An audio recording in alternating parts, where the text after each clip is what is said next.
Morning, good morning, good morning. How are you guys this morning? Let me off this and get to it.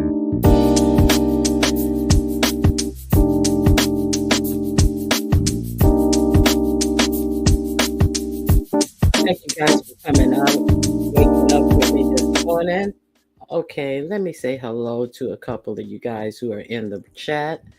Liz, Live Votes, thank you. Truth and Reason, thank you. Sugar Plum, nice to see you this morning. Uh, Madeline Jones, nice to see you. Yuma, wait a minute. Una, MMOFBB, I don't know what that stands for, but thank you for being here. Sassy Francis, the Church of Diet Melanin, Annie, thank you guys for being here. Okay, Renee, thank you for being here. Jean Hulk, Mimi 126, she's Lex. Thank you guys for coming in and spending a little time with me today as we just ponder what did we see, in these YouTube streets. Okay, so of course, I'm gonna start from last night. But I think that's a good place to start with Seven Stars interview. Hey, Ebony Diamond, thank you for being here. Carolina Blue, Charlie, thank you for being here. The Real Crime Diva, thank you for being here. Vibrant Lull, thank you for being here. Lilac Blonde 7, thank you for being here. Okay, so I am going to start by talking about the surprise that we had last night. Hey, Kind to Me, no pressure. Good to see you guys out here today. So let me take this banner down, and I am going to talk to you guys about Seven Stars interview last night. We're gonna go backwards in time because, like, first of all, really and truly, when I first heard Beach's story, I was like hesitant I was hesitant to believe it, but I didn't want to go on the premise that, oh well, she was screwing this dude, and it was a someone had the nerves to say it was a simple case of domestic violence, a simple case of domestic violence, and it was karma because she didn't like what Beach said, and Beach went outside and shot her pow pow into the air. And therefore, she didn't believe Beach because it was a simple case of domestic violence. I've never heard of that. And it just boggles my mind that some women could actually think that a man attacking a woman under domestic violence is something real simple and no easy peasy, nothing to see here. So that tells a lot about what some women will and will not accept in a relationship. Um, Seven is still living at the Cecil. Child, she won't be too much longer. She at the Cecil. Hey, viewers of you, how you doing? Okay, so let's unpack this. Hey, for good and evil. I'm glad you caught me as well. Thank you for being here. Okay, so Seven Stars was alive, and then she got a text from someone, and she was like, well, let me see who this is. So we know that Seven Stars is good for contacting a family member when she's is feeling a certain kind of way, and we know that Seven Stars feel a certain kind of way about Beach because the way Beach came out here and taunted her in the streets after Seven found herself feeling awful low. Seven was at a point of despair not too long ago in these YouTube streets, and we thought that she not might not be around for long. she said that she had to visit the baby chop shop. She surely wasn't really happy or anything like that. So, and then she tried to cheer herself up, and she took a trip to Las Vegas. She planned a trip to Vegas with the girls, and then she wound up, just kind of by herself in Vegas, and you know, it really wasn't an exciting trip that she showed us. So, Seven had she was quite angry, and she was quite angry at Beach, the girl who's always in a married men's relationship, seems to be the spokesperson of wives all around these YouTube streets. So okay, Seven went live, and she said that someone was texting her, and then she's like, "Who is this?" And come to find out, it is the alleged the person who allegedly put hands on Beach. So Seven had a conversation with this woman. This woman said that she did not, her son did not have a warrant out on him. So, hey, Karen Spencer, nice to see you. Eve Dallas, thank you for being here. Michi Black, so Dracaris, thank you for being here. Miss T Velocity, thank you for being here. Miss T Velocity, some things have changed, and I am so glad. I was scheduled to go live with this Sandy, and I like held off, and um Seven got through the mom, who is, she says she's 44 years old, and she says she hasn't been listening to Beach's commentary because Beach don't want none of that. She was like, I can't listen because I know me. Well, I'm putting it in my words, but she did say she don't want none of her. And she's like, I ain't listening to that because I know me. And she trying to mess with my baby. I don't know if it's her baby. She trying to mess with my son. My son out here working. It was also stated that he had no. Yes, girl, you didn't know that. Yes, girl, last night you had to listen to Seven Stars Live. And she said that her son is out here, an honest man.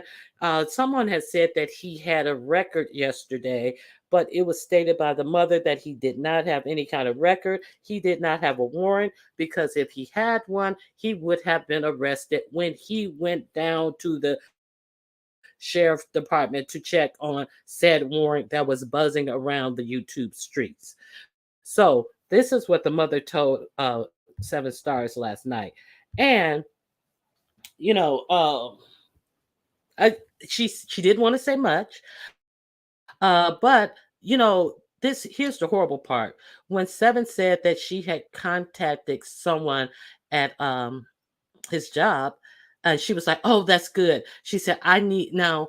She doesn't realize she was telling Seven Stars it's good that she contacted his job, but in this occasion, in this instance, to spite Beach, Seven contacting his job was actually a good thing. So what the mother said in response is that she needs more people to call the job, because it seems like she said that he is still employed, but it seems like that this guy needs some support. So it seems like another good black man is about to go down.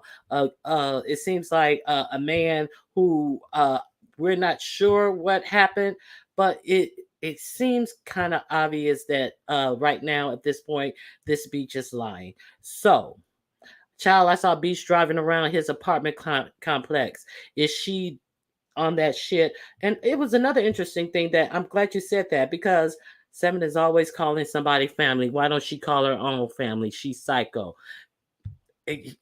Yeah, yeah. And so the mother was asking that other people would call his job to lead credence to the fact that Beach is out here being a whole clown. So it seems like the brother is in need of help for his job behind this stuff. So now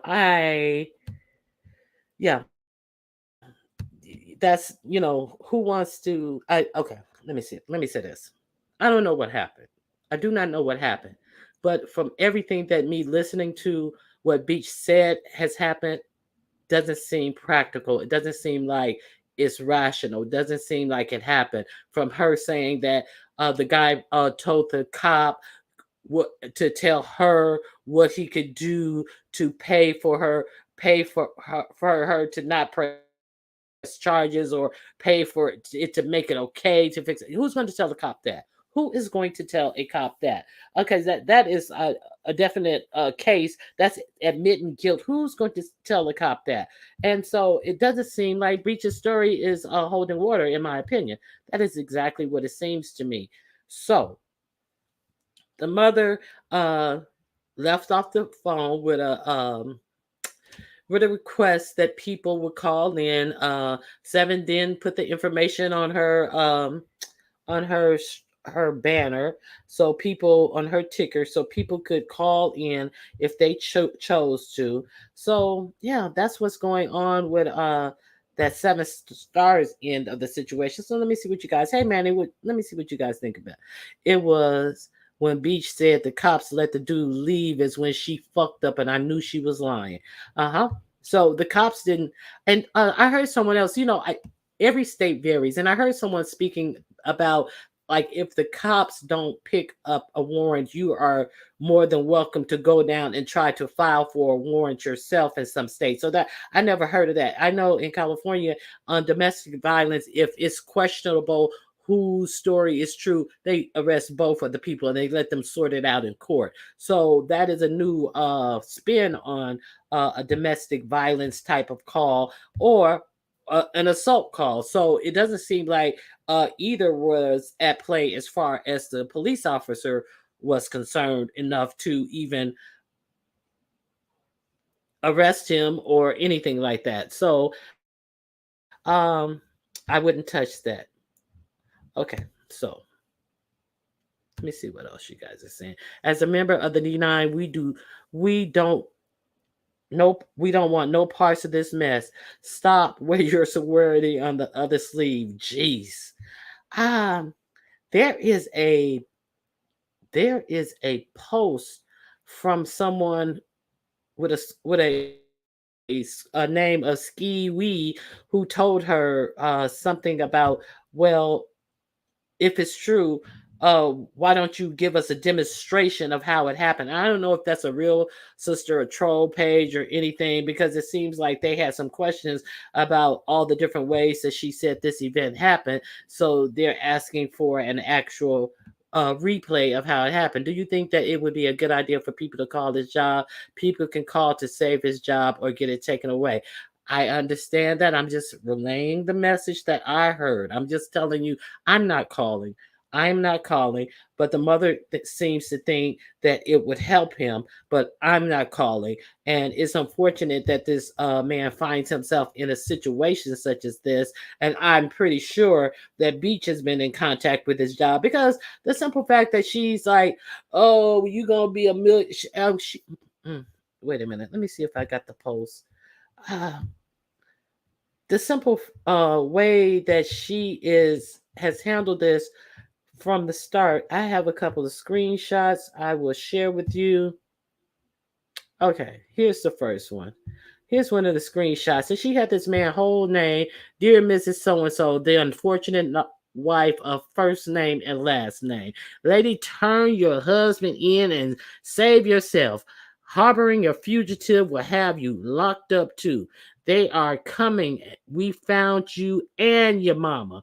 Your husband is a lunatic and you aren't safe yourself. No mercy, no pardon. This is one of the posts that she has under her community wall with his full name out there like that. So here's another post that I found. Okay, so this was after the Seven Stars interview. Okay, it's called resilience. It's called I will be married and live as I please. It's called God said, touch not my anointed. And and I'm bring hellfire with me, being that I just won't die. Beachy. What's wrong with Beachy? What's going on with Beachy? Beachy, Beachy got us out here thinking one thing and it's another. So it's awful cryptic, this message. It's not bold or like, turn yourself in. I know who you are. I'm going to come get you. I'm going to give you 3 seconds before I send in squad. But now all of a sudden, after this mother has talked and she knows that it's going to be out what the mother had to say. And I know some people will be playing it verbatim on their live. I've heard it played on Reed's. Did Reed play it? I can't remember if Reed played it, but you can go over there and listen to it for yourself. So now at this, she knows that this is out. Now she's bringing God into this situation, and I don't think God has nothing to do with this type of stuff. Hey, Sincere, she's on Sugar Booger, allegedly. Nah, just kidding. Booger Sugar. I'm sorry. Yeah. Let me see what you guys say. Beachy, it sounds like she has lost her mind. I agree. It just, hey, marvelous me. It just doesn't make sense to me. Hey, Diva Tomboyish. Nice to have you in here. If her focus is suing FedEx, she's talking too much. Any lawyer would tell their client, don't speak further on it. I don't believe it. Hey, Indigo, but you know who's not talking? He's not talking. He's not answering any messages, and it's obvious that he has been left messages. He is not answering these messages. He is not doing anything. The mother said when Seven asked her a few little vague, she said, "I know you probably can't," but and then she was like, no, we're not talking, and we're not saying anything." Beachy has been unhinged since I saw her on Jay Dunn's panel years ago. That lie, she literally coached her daughter to say that she was scared. People couldn't hear. I wonder if Jay Dunn still has that live up. And that's another thing. The daughter, she has put the daughter center focus in this situation too. My daughter said she don't want no blood money, and I just tell you that, and if it wasn't for my daughter, that man would be nothing there. And my daughter, she was back there, and Lord have mercy, and I just tried, and I know all I D9 people, I know judges and everything. I got it locked down. I got judges in my pocket, and Beach has not stopped talking. Okay, hey Nicole Judge. Hey V Lenore, how are you? Hey, I'm that messy. Good to see you here. Okay, so Beach has not stopped talking about this situation. So let me see. I'm going to invite anyone up here that may want to comment on the situation, or if I've left something out in this situation, because it has been quite a bit of stuff that has been going down with this whole beach situation. So you're more than welcome to hit the link if you'd like. And yeah, you're more than welcome. Let me see.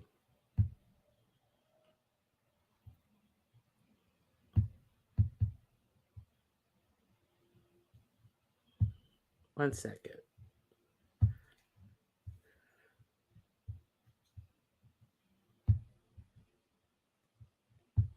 Okay, let me pin this link. Oh, I'm gonna end my poll.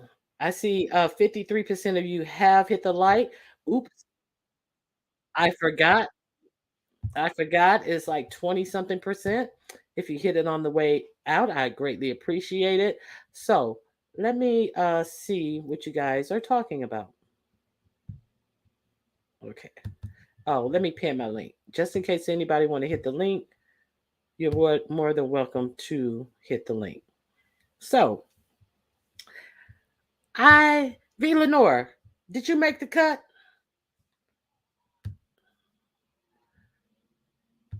I'm wondering, V Lenore, did you make the cut of the beef sector content creators where well they were lined up and judged and put in a distinct order and category of importance?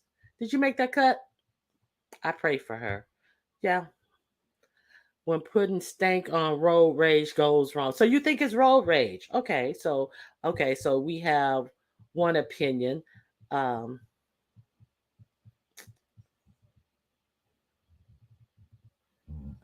I don't think any of the freshman class made the cut either. Or are you guys a sophomore class now? Okay, so hey Shady Blue, how you doing? Hey Jesse, the court is going to mandate immediate evaluation is what is giving. Oh, it may be necessary. Not for nothing. some people do have a breaking point, and but it should not harm other people. So I understand that she has gone through a lot of stuff and all of that. Her mother just passing and all that stuff, but I didn't put anybody under the threat of jail when my mother passed away. So eh, hey, that's all I can give her is a prayer that she don't wind up like we seen people go after people and it backfired. So but telling everyone her daughter has a YouTube channel, Beach not even trying to protect kids. Yeah. And I'm pretty sure people are looking, and they're not going to tell you that they're looking, but I'm pretty sure that you have people looking because unfortunately, you know how these people are in, you know, not just the beef sector, in all these sectors where beach is exposed to. So let's not kid ourselves that people are not looking. And what child that age says blood money? Well, child, we don't know what all this child has been exposed to. I've never heard a child mention anything about like blood money, but that's what she said her child said. She didn't want that blood money from that guy who beat her mom and did all these horrible things to her mom. So, yeah, that's that. Hey, Yaya. I see somebody speaking to Yaya. Hey, Spicy Dicey, where you been? Good to see you. Good to see you. Hey, Fight Face Yaya. Hey, Rissa, how you doing? Okay, so I think it is absolutely crazy. That's what I think. I think it's absolutely crazy, and I really think people should stop playing games with the police. Uh, I don't know what to think about what exactly it is or what happened, if anything happened. I don't. I just can't understand this and all this. Oh well, I can't say certain things. You talked 3.5 hours and you said absolutely nothing but some stuff that didn't make sense.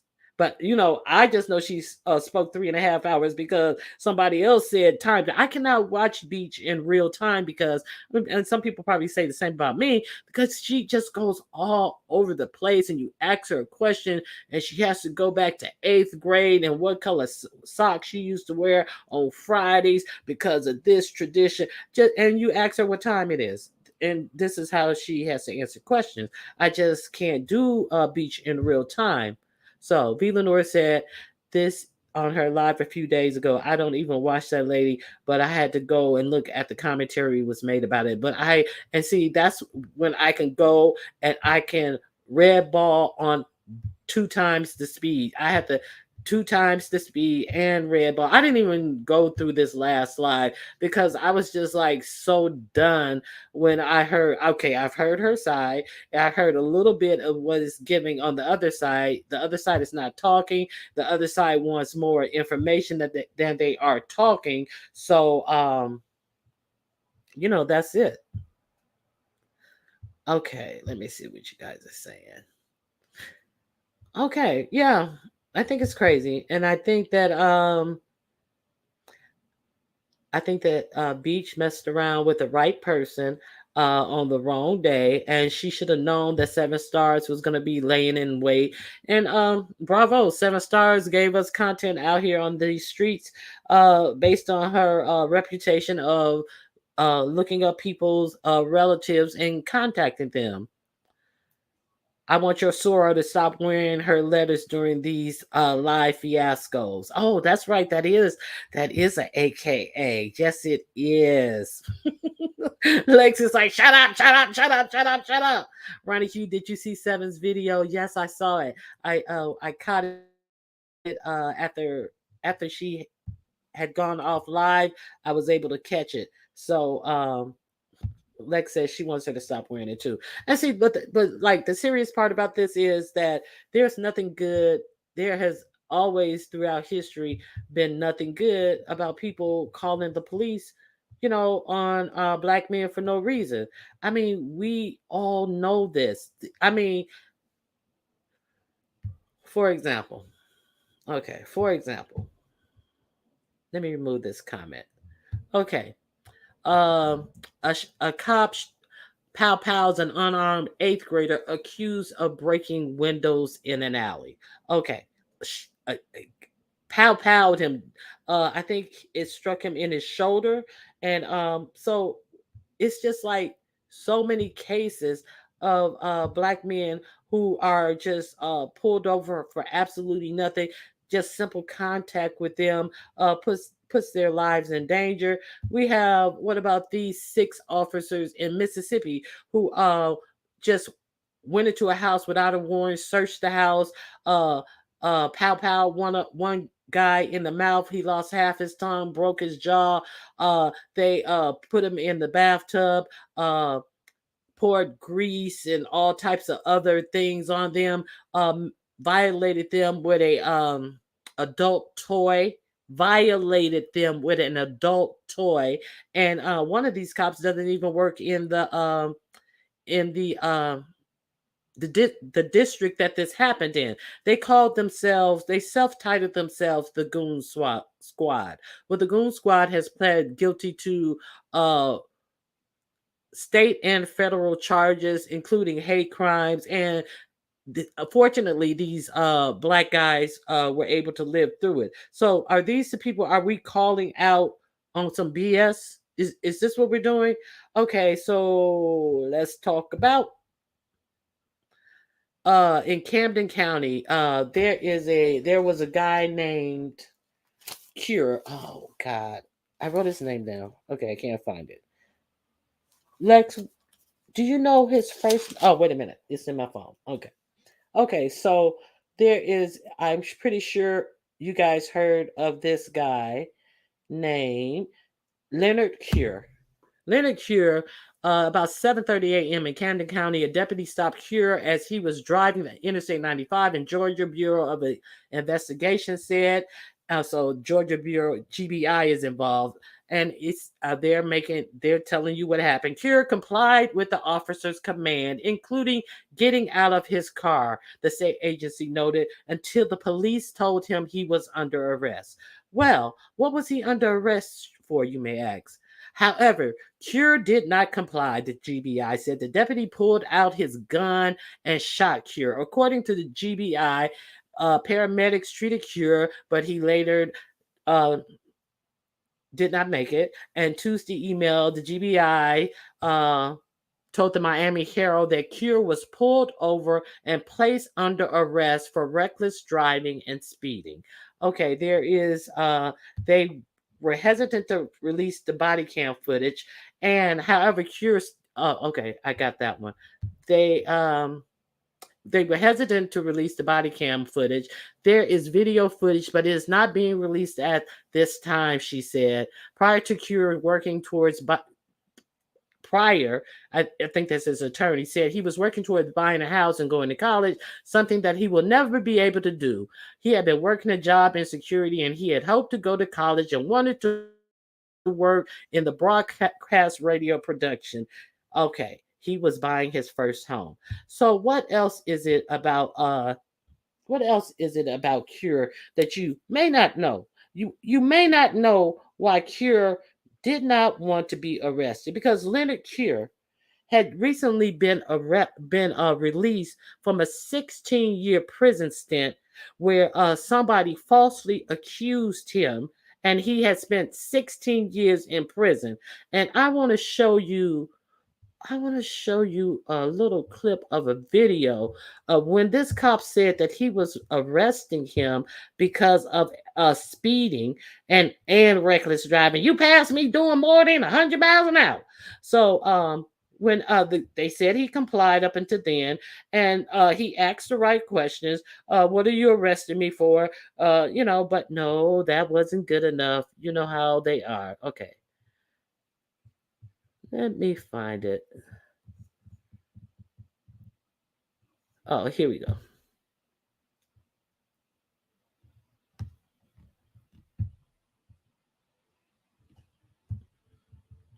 Okay, I need to put up my banner. I need to put up my banner. And see, this is why sending the police out to people homes on some BS, it's like really crazy to me. I'm using this news report under the Section 107 of the Copyright Act of 1976 is allowance made for fair use for purposes such as criticism, commenting, news report, teaching, scholarship, and research. And I'm just going to use this to comment and correlate and teach about why it is so important not to, like Black men are always, in most cases, they're always, even we women know this as well, always followed, always looked at as being more criminal, all of this type of stuff. Now, this man has already been traumatized by an unequal criminal justice system. So I'm gonna present you. They have finally released the body cam footage, and I want you guys to see his reaction once the police officer tells him that he's going to be under arrest. Okay, here we go.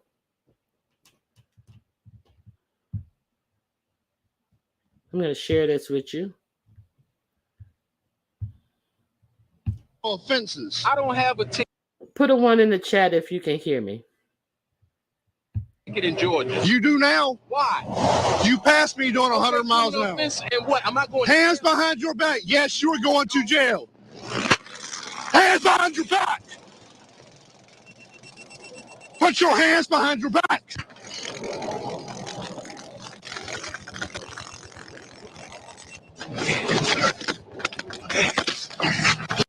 Okay, I'm going to pause it right there because I may have covered it up a little bit. Okay. Let me make sure you guys can see me. Put a 1 in the chat if you guys can see this. Okay, I see the ones. Okay, I'm going to start it back up again.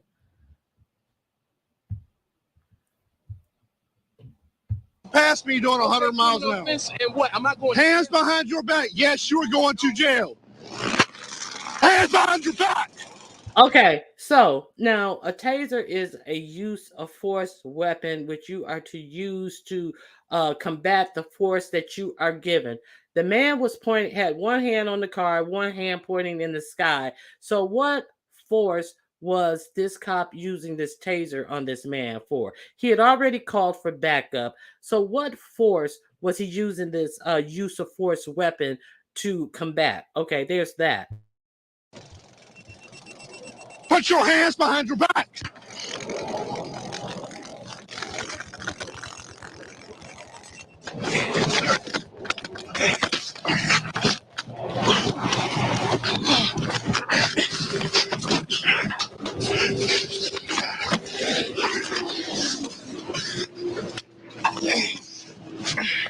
Yeah, bitch.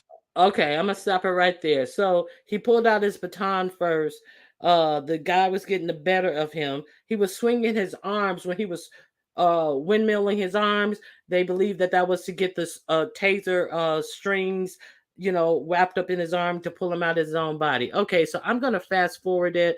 I don't want to go to the most brutal part of it, but I'm gonna show you that how this man got pulled over for this traffic ticket right here.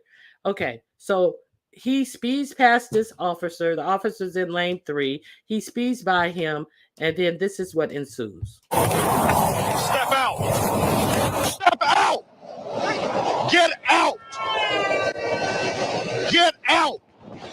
Put your hands back here. I ain't doing it. Put your damn hands back here. Who are you? Staff Sergeant Officer Sheriff's Office. My name is Al Wade. I don't care. Step to the rear of this vehicle.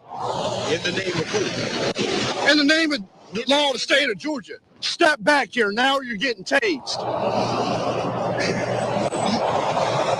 going. Watch me now. Put your hands on the back of that truck. Do you see that? Put your hands on the back of that truck. The back of the truck. Both hands. Turn around.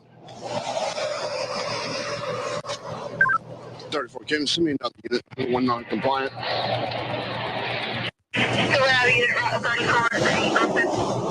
He says, send me another unit. I have one non-compliant. So he told him to go to the back of the truck, put his hands on the back of the truck, and turn around. He did everything that he said, but he said he had one that was non-compliant. Okay, let's continue. Your name is Officer who? Staff Sergeant Aldridge with the Camden County Sheriff's Office. Who county? Camden County. Put your hand behind your back. Do I have a warrant? Wait. No. Excuse me. Either put your hands behind your back or you're getting tased. I'm telling you that right now. Why am I getting tased? Because you are under arrest for speeding and reckless driving. I'm not driving. Nobody was hurt. How was I speeding? You passed me doing 100 miles an hour. Okay, so that's a speed. Okay, he has a good point. And then I'm an hour. Okay, so that's a speeding ticket, right? Sir, tickets in the state of Georgia are criminal offenses. I don't have a ticket in Georgia. You do now? Why? You passed me doing 100 miles an hour. And what? Am I going? Hands behind your back. Yes, you're going to jail. Okay, so there we go. So traffic offenses. We're not new to this. We are well aware that this happens all the time. So you have a woman out here calling cops on somebody about some BS, and I also am not clear about this. Oh my God, I had the banner up all that time. How come you guys did not tell me I had the banner up? Oh my God, you guys probably did. Did I have the banner up the whole time? Okay. I'm gonna play it back. No commentary, real quick. I hate when I do that. I'm so sorry. I hate when I do that. Okay. No banner. Here we go. Share screen.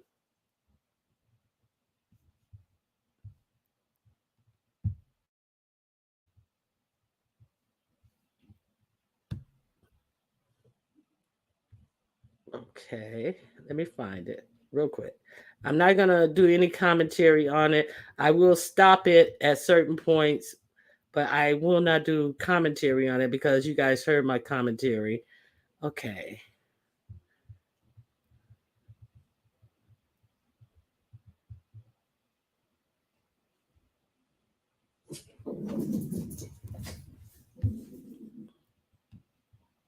Okay.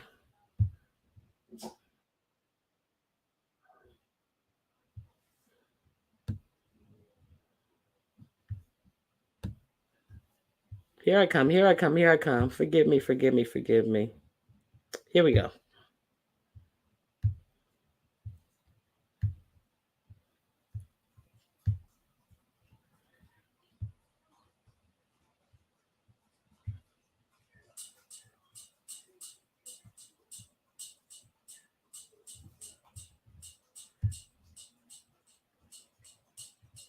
Sir, tickets in the state of Georgia are criminal offenses. I don't have a ticket in Georgia. You do now? Why? You passed me doing 100 miles an hour. And what? Am I going? Hands behind your back. Yes, you're going to jail. Hands behind your back. Put your hands behind your back.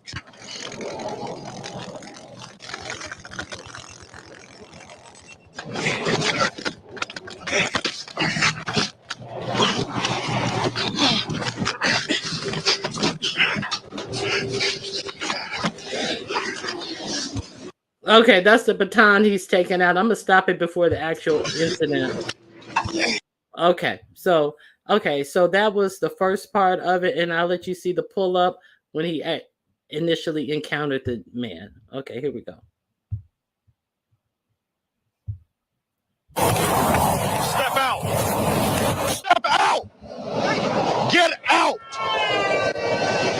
Get out!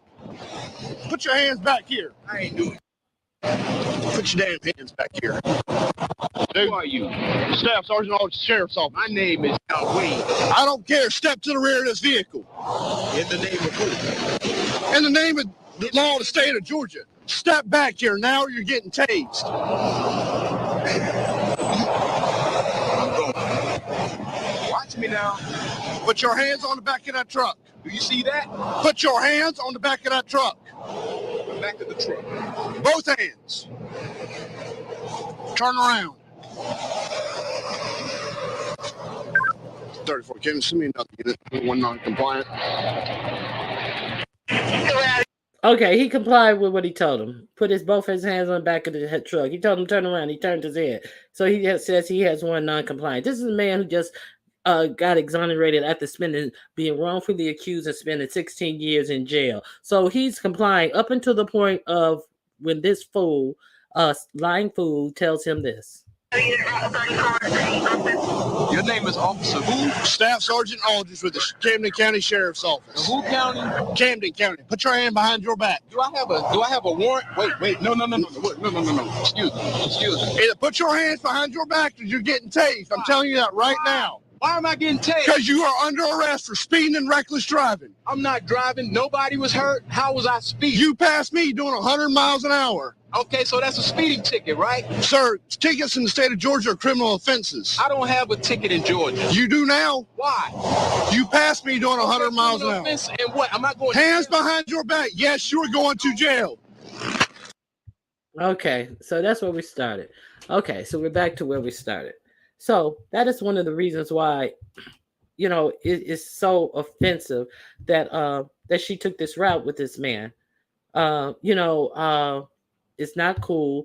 It's nothing to play with out here. It's absolutely nothing to play with. Yes, he has spent 16 years wrongfully convicted of a crime. So I'm pretty sure that he does not trust the criminal justice system at all. And you heard him say, "Well, that's a speeding ticket then." And the guy says, "Oh no, you're going to jail. It's a criminal offense." Well, if you're going 5 miles over the limit, and you saw the attitude that he had towards him behind said speeding ticket, so there's that. So. And beaches in where? Alabama. And she calling police on somebody for some bullshit. Is this what we doing? And see, that's another thing. She's in Alabama where Carly Russell was too. Uh, a lot of people were skeptical about Carly Russell. So even though people were skeptical, they wouldn't spend all that money to look for Carly Russell, who was sitting up here perpetrating a fraud, wasting police time, effort, and money. But it don't even seem like Beach is getting that type of traction with her accusations of I was fighting for my life and had internal bleeding, but then out the next day up in apartment complexes and all this type of shit. Oh, so when something really happens to a black woman, black women who are already the most least protected, least believed people when it comes to crimes against their bodies, are they going to get a lukewarm or no response at all? See, this is the problem with this BS that she's out here doing. So let me see what you guys say. Okay. In Georgia, they can take you for 100. It's up to the officer's discretion. Okay, I understand what you're saying. Hold on, I have somebody in the back. Let me put up a banner. Get you, girl? Yes, ma'am, it's me. Okay, let me take my banner down. Hey, Geechee. Hey, I got I just wish that I find that him losing his life was horrible. However, I got stopped doing 92 and a 60, and I was lucky. I'm gonna say that because I didn't have my driver's license, registration, nothing. But they let me go. I got a big ass ticket and 4 points, but they let me go because I Mm-hmm. complied. And I always tell like my nieces and cousins, even though we may think we're in the right, just comply, even if you have to go to jail, because your goal is to get home. You can work everything else out afterwards. I So understand. And see, I'm not saying this as like, oh, he did the right thing. Don't get me wrong. Do not get me wrong. He could have made it way easier, just complied, and but it just kills me like when like our men get pulled over, they get pulled out of their cars for, oh, your tail light is out, you didn't signal, your signal light is out, can you step out of the car? For what?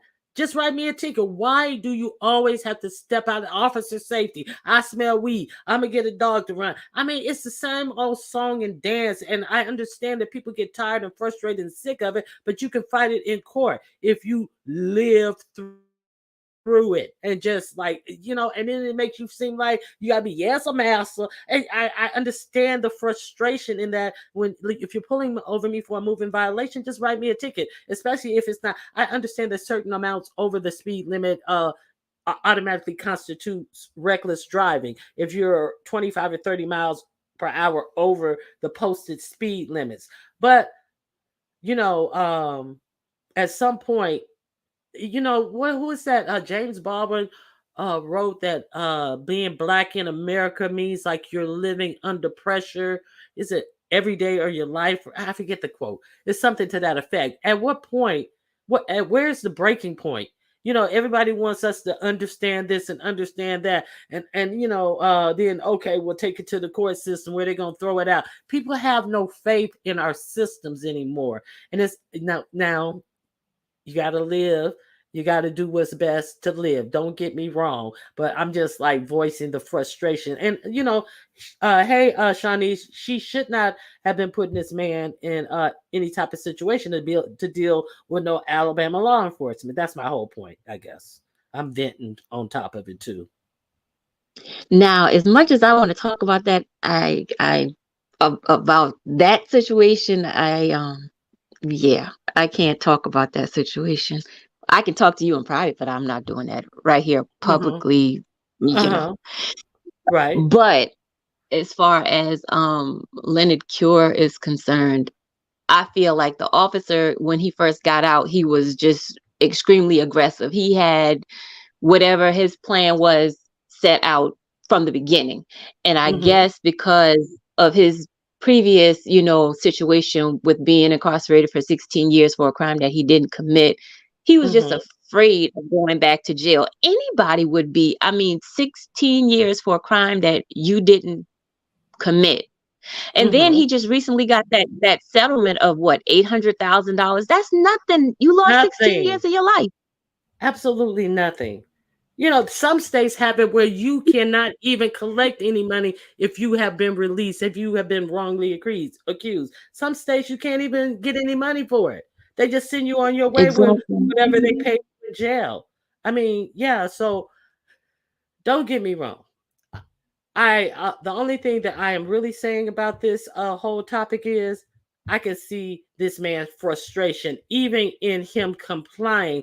It was just like the whole thing, like, well, how dare you? Didn't you see me over here? And you just gonna speed by me like you didn't see me? And then the get out of the car for what? What are you pulling me over for? It's just too much. It's unfortunate. It's just really, really unfortunate, and I just really hate to see things like that happen. I agree, and the story that I shared with you personally, if you can recall, about the police and the situation, right. I really, don't like that as far as what happened to him. But unfortunately, this officer, he's not going to suffer any consequences because they're going to say that he was choking him and he did whatever he had to do to eliminate the threat, unfortunately. And that's what it's going to be, because some people are comparing this story to the woman that got killed in Tennessee in March by the police officers. I don't know if I told you about this, but sitting in the grocery store, the pregnant woman? No, not her. Okay. This was a white woman who her boyfriend called the authorities on her, telling them that she threatened him with a shotgun, and when they got behind her, she ran, and they shot her over 20 times, and the officers were black who shot her, and she was a white woman. I know they in trouble. However, I'm following the story currently because everybody is in uproar. They're saying that the officers should not have shot her, but I feel like it was justified because she had a shotgun in her vehicle. She had a shotgun in her Mercedes SUV, and she pointed the gun at the officers. So I think that was justifiable. But now they're comparing this story to that story, and they want to go after those officers. So, well, Yeah, Guess it's a we'll lot. have to It's see a how this lot. plays out. Now, Yeah. like I also want to look at the point where like some people be like, well, he could have like just went on with the flow and and got his ticket, went to jail, got out and stuff, but he's shell shocked from jail. And it's also strange to me when these different people, these prosecutors take these thin cases, withhold evidence, lie, and then these people are exonerated after they done spent uh 15, 20, 30, sometimes 40 years in jail, and are exonerated from evidence that has been withheld by the prosecutors, and nothing happens to the prosecutor who tried this case, who hid this evidence, who lied, who all these types of things. Don't that trip you out? Yep, absolutely. I'm speaking of cases like that. Did you hear about the judge who was texting her bailiff about Mm-hmm. the black woman who was you heard about her? Mm-hmm. Mm-hmm. And that's just one cases of many. How imagine how many other cases that this has happened to. I feel like in instances like this, every person that has been case has been heard under these people needs to have a second look, because you never know What what about the they judge? did. Go What ahead. about the judge in oh god, I forget what state.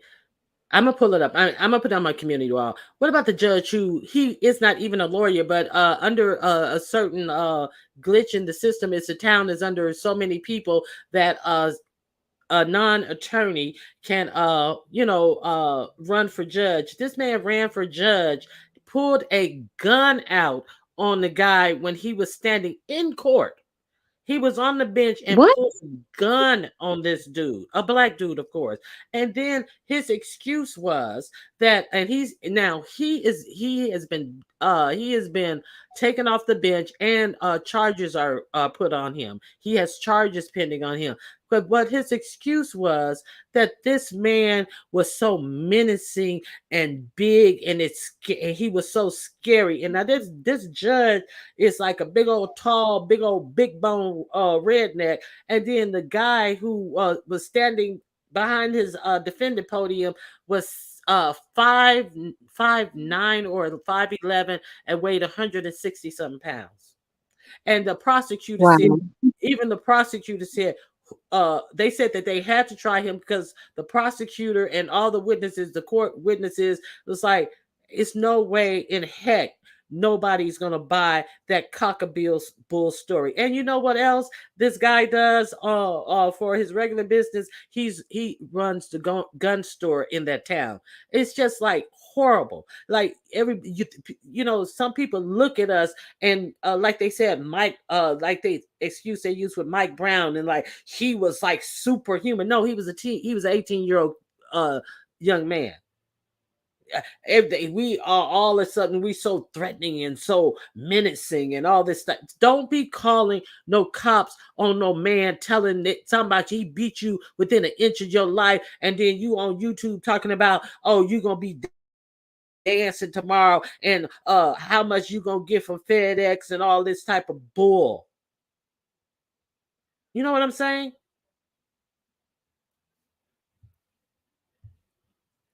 Lex is gone. Okay. Not complying.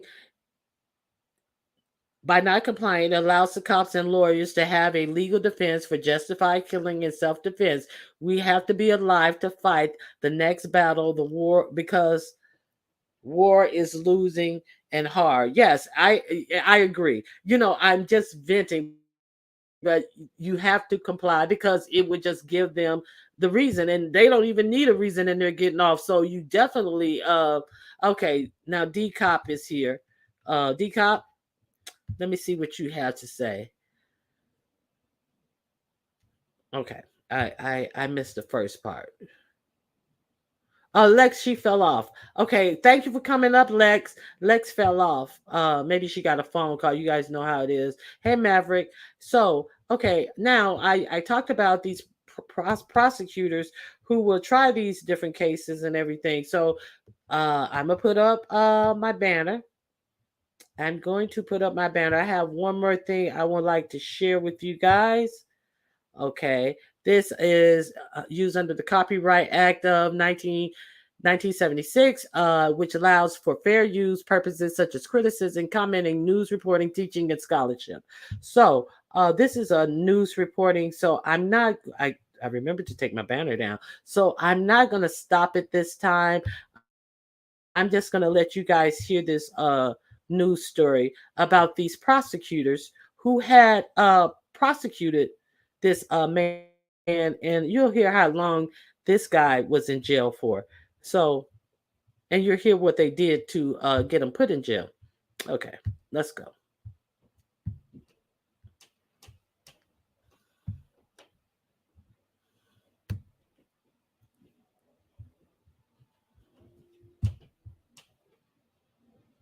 Prosecutorial misconduct, they have to start being arrested, charged with crime because it's illegal. But guess what? Finally, it has happened. Put up the picture for a mask. This is a hell of a story. In Illinois, Nick Tretenko and Andrew Horvath are two ex-prosecutors being charged for their alleged role in lying in the case of Jackie Wilson, who wrongfully ended up spending 36 years in prison. They're now on trial. Wilson was exonerated in 2020. So Nick Tretenko faces charges including obstruction of justice and perjury. And his co-defendant, Andrew Horvath, was charged with official misconduct. Wilson endured decades behind bars for killing 2 Chicago cops, a crime he reportedly never did. But his now deceased brother actually did the crime, and they knew it. We brought you this story a while ago. Wilson, ironically, his brother, Andrew, were arrested in 1982 concerning the deaths of officers William Fahey and Robert O'Brien. They died from gunshot wounds. When Lieutenant John Burge and his team interrogated the duo, they were tortured and ultimately forced into making false confessions after getting brutally beaten, according to a post from the National Registry of Exoneration. They were allegedly punched and kicked and received electric shocks. At one point, Andrew was burned after being tied to a radiator. Wilson described the torture in detail. They beat me over the head with a dictionary, stuck a gun in my mouth. Then they did the electric shock. Wilson recalled his experience at the time per the outlet. That came after this guy played Russian roulette with a gun in my mouth, end quote. According to reports, Wilson's first conviction was tossed out on appeal. When he was retried in 1989, he was cleared of Fahey's death, but convicted of O'Brien. Wilson's defense team heavily argued that Burgess, that's the cop, the lieutenant, that team pressured him to confess, resulting in his conviction being overturned again in 2018, as reported by the Associated Press. 2 years later, during Wilson's third. Now here's the kicker. Here is the kicker where the prosecutors come into play. Trial. It was revealed that Tretenko, the prosecutor, had a close relationship with a significant witness in his second trial. He's the head prosecutor during the 1989 trial, admitted to being the godfather to one of the children of witness William Coleman, per Fox 32 Chicago. He is accused of not telling his colleagues about the connection, and special prosecutors decided to dismiss the charges. Horvath reportedly was charged for his actions while he was representing Tretenko when he took the stand, according to reports. Literally right before he took the stand, Andrew Horvath went to the special prosecutor, Lavin Rosen, and said, "Do not ask Nick Tretenko about his relationship with William Coleman," end quote. Okay, so the prosecutor had a witness on the stand and the witness was the godfather of his child and never disclosed that to anybody. And this witness was the one who got this man arrested upon his second trial. So now they find that out, and now he's on trial, and his attorney comes to the state prosecutors and tell them, hey, just don't ask him about his relationship to that witness, Coleman. And then the state prosecutor was like, excuse me? He told him, he said, there's nothing illegal or unethical, but it was just weird. And the state prosecutor's like, no, that ain't true. It was both illegal and unethical. Special prosecutor Lawrence Oliver II told ABC 7 earlier this year. So he not only did he cover up that the witness was close to him and he was told what to say on the stand, now his attorney is saying just don't ask about their relationship with that witness. My God, yeah, I mean you can't make this stuff up. And this is the American justice system that we have to tally under. And I found, I run across these stories all the time, and I'm not saying that people should I think you should do whatever it takes to preserve your life and fight the good fight on the other side. But so many people don't know their rights that it's really a shame. So my last, 20 miles over the speed limit is reckless driving, and you may and can be arrested. Some states and departments leave it up to the discretion of the officer. Exactly. I thought it was 30 or 35. I guess it varies by state, but you say 20. Yes. Okay. I'll take that. Because you figure some rural states, the speed limit is 70. So if the dude was going 90 and if the dude was going 100, he would have been 30 miles over the speed limit. I don't know what the speed limit is in rural Georgia, but there's that. I don't know how fast he was going. Oh, Beachy. Good. I'm glad you're listening. I'm very, very, very glad you're listening. But because Beachy, I just don't understand this. I really don't understand this because it is so hard for young black men to even keep a clean record. It is so hard for young black men to keep clean records, which is my understanding, which is the mother of your alleged assailant has, according to his mother. So, and trying to make sense of your story, I have not been able to make sense of it. Now, surely, if you were physically assaulted by this man, he should be charged. But I just can't understand how your story just doesn't make sense to me. It just doesn't make sense to me. So, and I am not condoning anybody to physically assault a woman, but the things that you said just don't add up to me, Beach.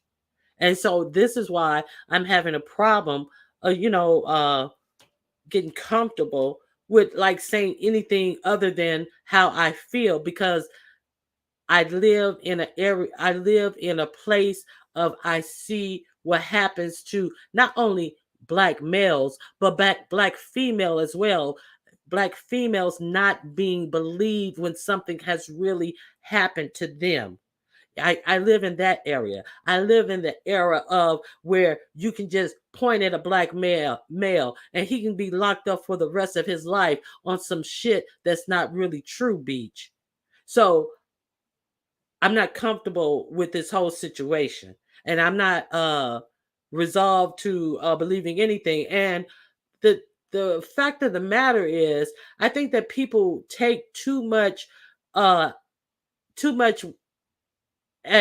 people's words of who they like and who they don't like and all this. I don't have a dog in this fight. I don't like injustices put upon a black man or a black woman. But the simple fact that all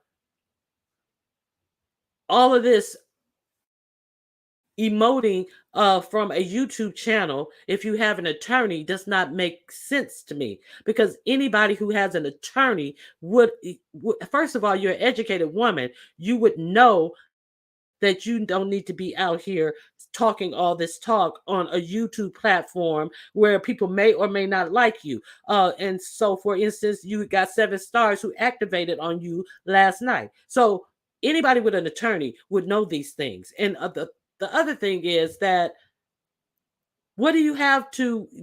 This is not the court that matters. The court of YouTube public opinion does not matter. We're talking about some serious accusations here that it seems like a black man is looking at losing his job. Now, if this black man did this to you, he very well should lose his job. But I'm just saying, say less. Say less. It's not about public opinions. It's about facts. It's about evidence. It's about truth, and it's about all of this didn't need to play out here. That's what I'm saying. Okay. Hey, Black Swan. Okay. I don't like Beach. I truly hope that the reasons we haven't seen a police report, Warren, is because the wheels of justice turn slow. But if Beach is lying, then fuck you, bitch, and you really ain't shit. Okay, so yeah, I mean, because these are some serious accusations. You're welcome to hit the link. The link is pinned. And I'm just talking about, how this justice system really is for black people. Hey, Purple Peach, how you doing? Hey, Toya, how you doing? Hey, Beasley, nice to see you, Beasley. Okay. Naja lie. Damn. Damn what, Naja? I'm just saying. Damn what? Please explain. Okay. Let me see. He should have considered this before running up on a woman and child sitting in our car. Have a good day. Okay. You as well, Beach. You as well. Okay. She keeps talking about money. Keeps talking about money. And now, and plenty of people are going to hear her talking about this money. Let's be clear. FedEx is going to hear about her talking about this settlement and what she's going to get. Yeah, they're going to hear this. So now, even if this guy loses his job, or what have you, it don't mean you're gonna win no money just because he gets fired. Hold on one second. I have somebody in the back.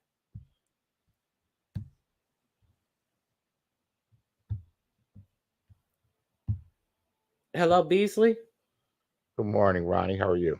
Good morning. Good. One Thanks for second. stopping by last night. Oh, no problem. I'll be polite and professional instead of nasty, as the subject has been with me, just for having a difference of opinion. But I just find it very funny and ironic that she's trumpeting and pushing a woman's card, a woman's solidarity card, like women. I would tell a man, you know, You're chopping up a little bit. support one another. Wait a minute. When Wait a minute. he has You chopped up a experience. little bit. Beasley. Yeah. Yes, Say ma'am. that over again because you went low. Okay, now say that over. The woman card. She's pulling the woman No, card. let me sit up. Let me sit up. Yeah. I don't care for Beach, but I'm going to say I want to make a point without being nasty, which I could be because she's been very nasty with me. I just find it very ironic that she's like calling for women's support to support her as a woman who was allegedly attacked by this man, when she has a history of having more identification with males and persecuting women on here and going after women on here on behalf of men. You understand what I'm saying? Yeah, I understand what you're saying. Yeah, I just find it very ironic that so she's using her womanhood or her woman's card in this case as a playing card, as a playing card. Nothing that's sincere, because she's shown no solidarity. She goes against the girl's code. She goes against the woman's code. That's all. Yeah, but and a Beach, like any woman. Well, I think some women. I'm just gonna speak for a certain type of women. You're not going to be best friends with my man, my husband, because I'm his best friend. There's no place for a woman to be close to my man in the ways that she has expressed that she's close to some of these married men. And there's another thing I don't understand. Why why is it up to Beach to be the person who has to ride by this man's house to look for his unit number? Well, what happened to your brother Art Cook, who is always there? Always, you can call him every morning. You talk to him before his own wife talks to him. Where is Art Cook? I mean, What, it's been like 3 days. Art Cook couldn't tell you to stay at home and then come, and he'll come and take care of everything because he's your brother and he has your back like that. And you can call his house and speak to him before his wife. what And about where is he for you and your daughter? You go ahead. what about her brothers of Alpha Phi Alpha or Alpha Psi Alpha, whatever the what about her brothers of Alpha that she's sworn an allegiance to and has taken an Mm-hmm. oath to, and they would look to protect her? What about her husband that she champions so much? That she's Mm-hmm. married and she's superior to other women because they're not married, and she's married in obviously what's a loveless marriage that doesn't seem to have much contact when she tried. I don't have to continue. Um, it's But not but surprising. It's not. Oh Beasley, well, I one mean, second now. You have to understand that if it had not been for that white man, he would not be in trouble. They wouldn't have even taken her seriously because it was only because of the white man that they took her that seriously, and allegedly a warrant was put out for him. That's the story that I'm getting.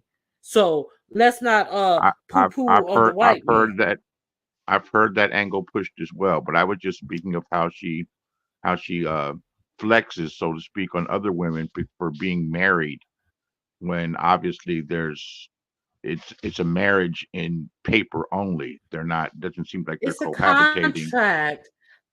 It's a Right. contract. All marriages are contracts, but I- some contracts the people are living under the same roof and they're contracting together. So is it a Um, contract that is in dispute? And is it a Jada Will type of contract where we do everything and we have entanglements and all this type of stuff? So, to each his own, but don't come up here, you know, talking about all the support you have for men and doing the things that women find like, that's crazy. That's crazy. And then expect us to just blindly support you when you have spoken of all these men that you have to support you, but none have appeared, and you allegedly are bleeding internally, but you're going to an apartment complex to find his unit number when there are plenty Alabama cops who could have done that themselves. And Seven Stars also said something to the fact that some woman put when she was I don't know, I didn't watch the video.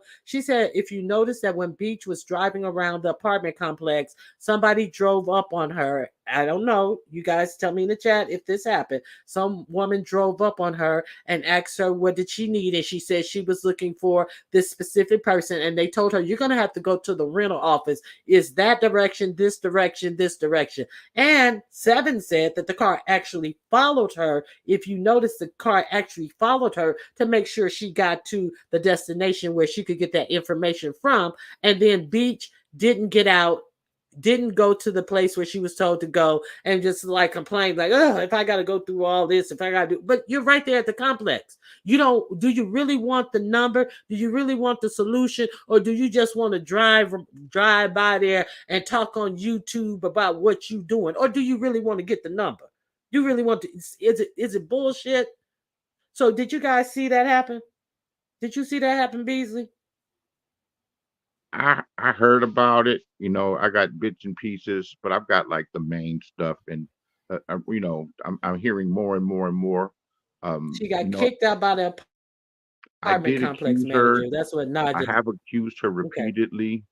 The most annoying thing that I found about her is when I've engaged her that she talked for 45 minutes straight without breathing. And I think maybe she can breathe through her nose and talk through her mouth at the same time. Um, and I grossly underestimated her. And I really would like to correct the record because yesterday, after the previous day, speaking for at least 5 or 6 hours on different panels, nonstop, without a break. Yesterday, with her voice obviously strained, she spoke for 3.5 hours straight and didn't pause for 5 seconds. 3.5 hours straight. Women, most of you women are women of certain age, and you absolutely have to know that if there's one thing that really, really a man can't stand is a woman that just talks way too much. And she fits in that category. She fits in that category. She will make a man like stab himself in the eye with a fork just to please make her stop talking. Just please. You won't be able to get a word in. It's really that's and I'm sure she's been told this before. This is a 45-year-old woman. I'm sure someone has made this aware of this. I'm sure she's probably self-aware enough. He doesn't care. He doesn't care or doesn't get through to her. And whatever scrutiny she's getting, she is not a victim in this case. Well, maybe in the case. I don't know the details of the case. But as far as bringing this to YouTube, why? To help destroy this man? To help destroy this man? What's the purpose of bringing this to YouTube? To lend publicity But to it, to get let's be attention? Go ahead. clear. Let's be clear. Now, if the man physically assaulted her, he deserves to be dealt with by the legal ramifications. I But agree. it does nobody any good for her, especially herself, any good to bring this to the YouTube streets and talk and talk and talk. And the stories are changing, ever changing and ebbing and flowing. And I can't talk about this. You talk for hours, but a simple question. What was that simple question they were asking her? And she was like, "Oh, well, I can't disclose that." You shouldn't be disclosing any of this. Um, You're not an uneducated woman. and there's recourse.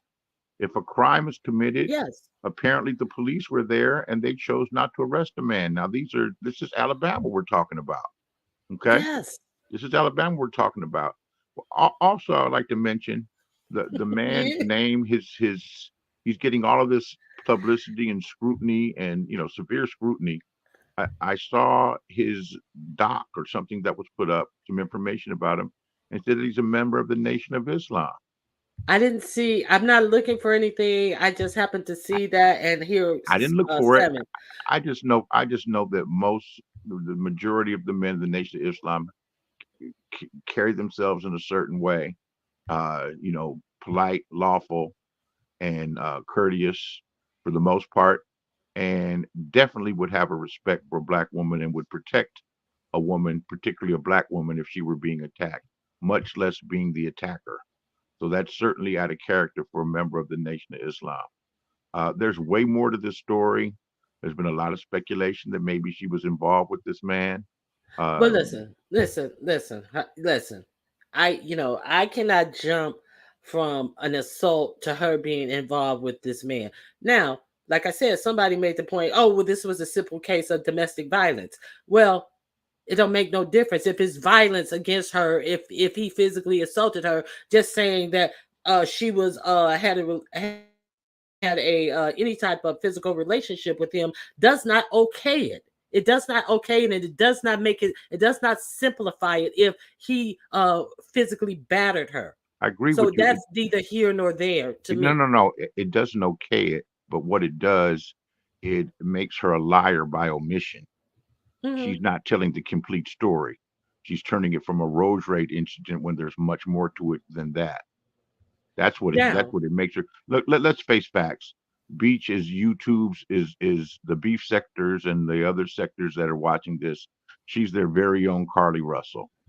hmm now the mother. Now, of course, when you're in your 20s, as a woman, my mama didn't know everybody who I knew. My mama definitely didn't know everybody who I, did to do with. So, Seven asked the mom, do they know each other? And she said, no, he didn't know her. Now, she could have it's appeared that she had consulted with her son whether or not he knew her, but he could have just been lying to her, or he could not know her, or his mom just assumed he did not know her. It's a lot of things go into play, but the mother is saying that they did not know each other. And I'm not saying just because the mama said it, I ain't heard him say it.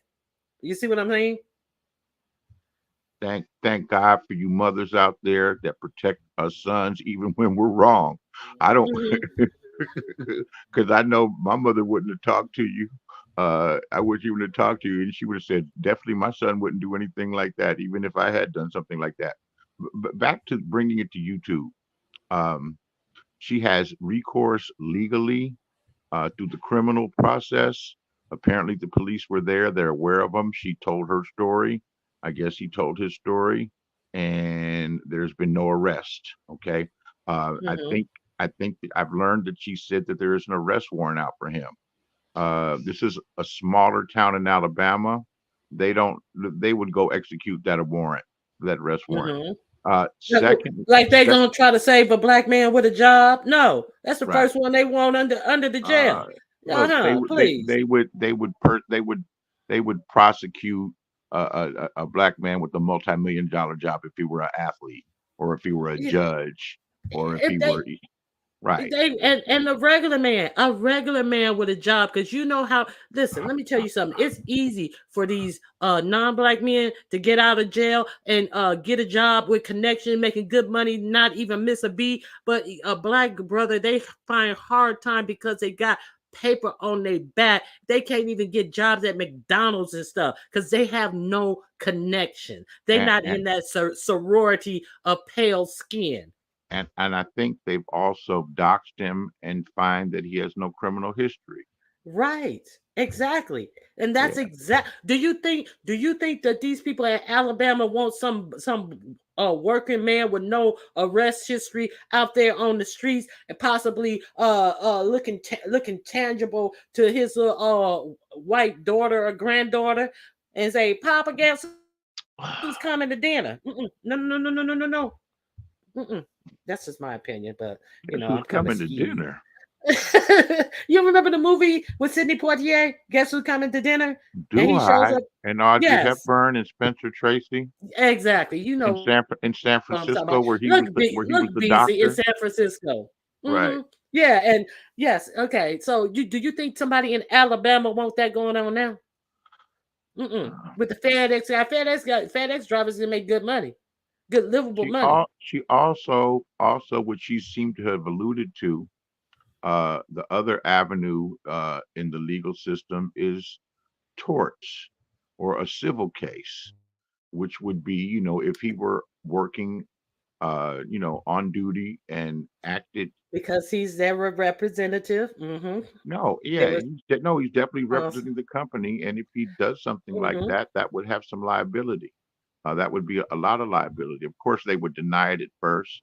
Um, it, it, and if it doesn't meet the standards of a criminal prosecution, there can still be, a civil case.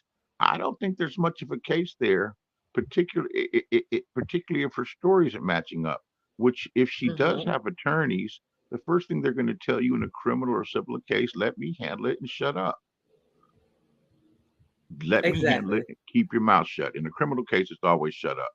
Mhm. Be quiet. What did you what when you first go and you're charged with the crime, the first thing they ask you is, what did you tell them? What did you say? And Right. you said nothing. You invoked your Fifth Amendment rights. They're like, okay, good. I got a lot more to work with. Um, And in a civil thing, the standards less. I don't think it's it's not reasonable doubt. I think it's the preponderance of the the law, or preponderance of evidence. Yeah. the preponderance of the evidence. And even if you were to have a case there, follow through with your case, and there's nothing to talk about. YouTube never had to know about this. But So but if she has a case there, all of these videos of her talking about, "Ooh, I'm gonna get paid from you, FedEx. I'm gonna get them." She made too many comments like that to even prevail the case is civilly. compromised. Yes. Even having two or three different accounts of what transpired in a 24-hour period. Can you imagine a 3.5 hour statement? How they could pick that apart? Everything that she must have said. I felt it. I turned it on. I took a nap. I woke up and I'm like, she's still talking. Unbelievable, amazing. I gave this woman 45 minutes. She did 3.5 hours. That has to be a world record. That has to be a world record. Kimberly Black, if you haven't seen the movie Guess Who's Coming to Dinner, I suggest you Google it. It's a great movie. Yeah. So Very good I movie. agree with you, Beasley. Sidney Poitier is a black doctor that's well established, that's older, and they falls in love with a younger white she's like an woman. artist or something. I mean, Yeah, right, it's right, like they're right. so insult. They're like, oh, and this man is a whole medical doctor, and their daughter is some old little socialite type From a of very wealthy liberal San wealth. Francisco family, Hmm. and the father, I believe, is a newspaper editor, and he's Yes, known for but being liberal, and he's known for being very liberal and in favor of civil rights, and in favor of then and when the black daughter brings empowerment Sidney until Poitier until the daughter home, becomes into play, and it showed the difficult and the son, excuse me, the Sidney Poitier family comes from, like, blue collar people, hmm regular, regular working people, and it just shows the hypocrisy on both sides about right? how both both families, and it was particularly interesting to me because I come from an interracial union, but Hmm. both families had difficulties with this union. Right. And this movie was made way back in the 60s. So you can 67, imagine back then, yes, the late right? 60s, yeah. Yeah, so it was So it was it was real cutting edge then. Today mhm, it wouldn't be that big of a deal. right. It wouldn't be Well, that big of a deal. in some families, it still may be. It just shows you how deep these lines run. I mean, let's be real. Let's keep it real. It ain't. Well, It's still big in some Be- instances. Beach is a bit of a go against the grain. I wouldn't say she's a pioneer because we know, even in the South during slavery, there was relations, and children born from, not always rape, but there was rape. But Beach, with with a bunch of different fraternities to choose from, and a social circle, chose a man of a different race and had children with them.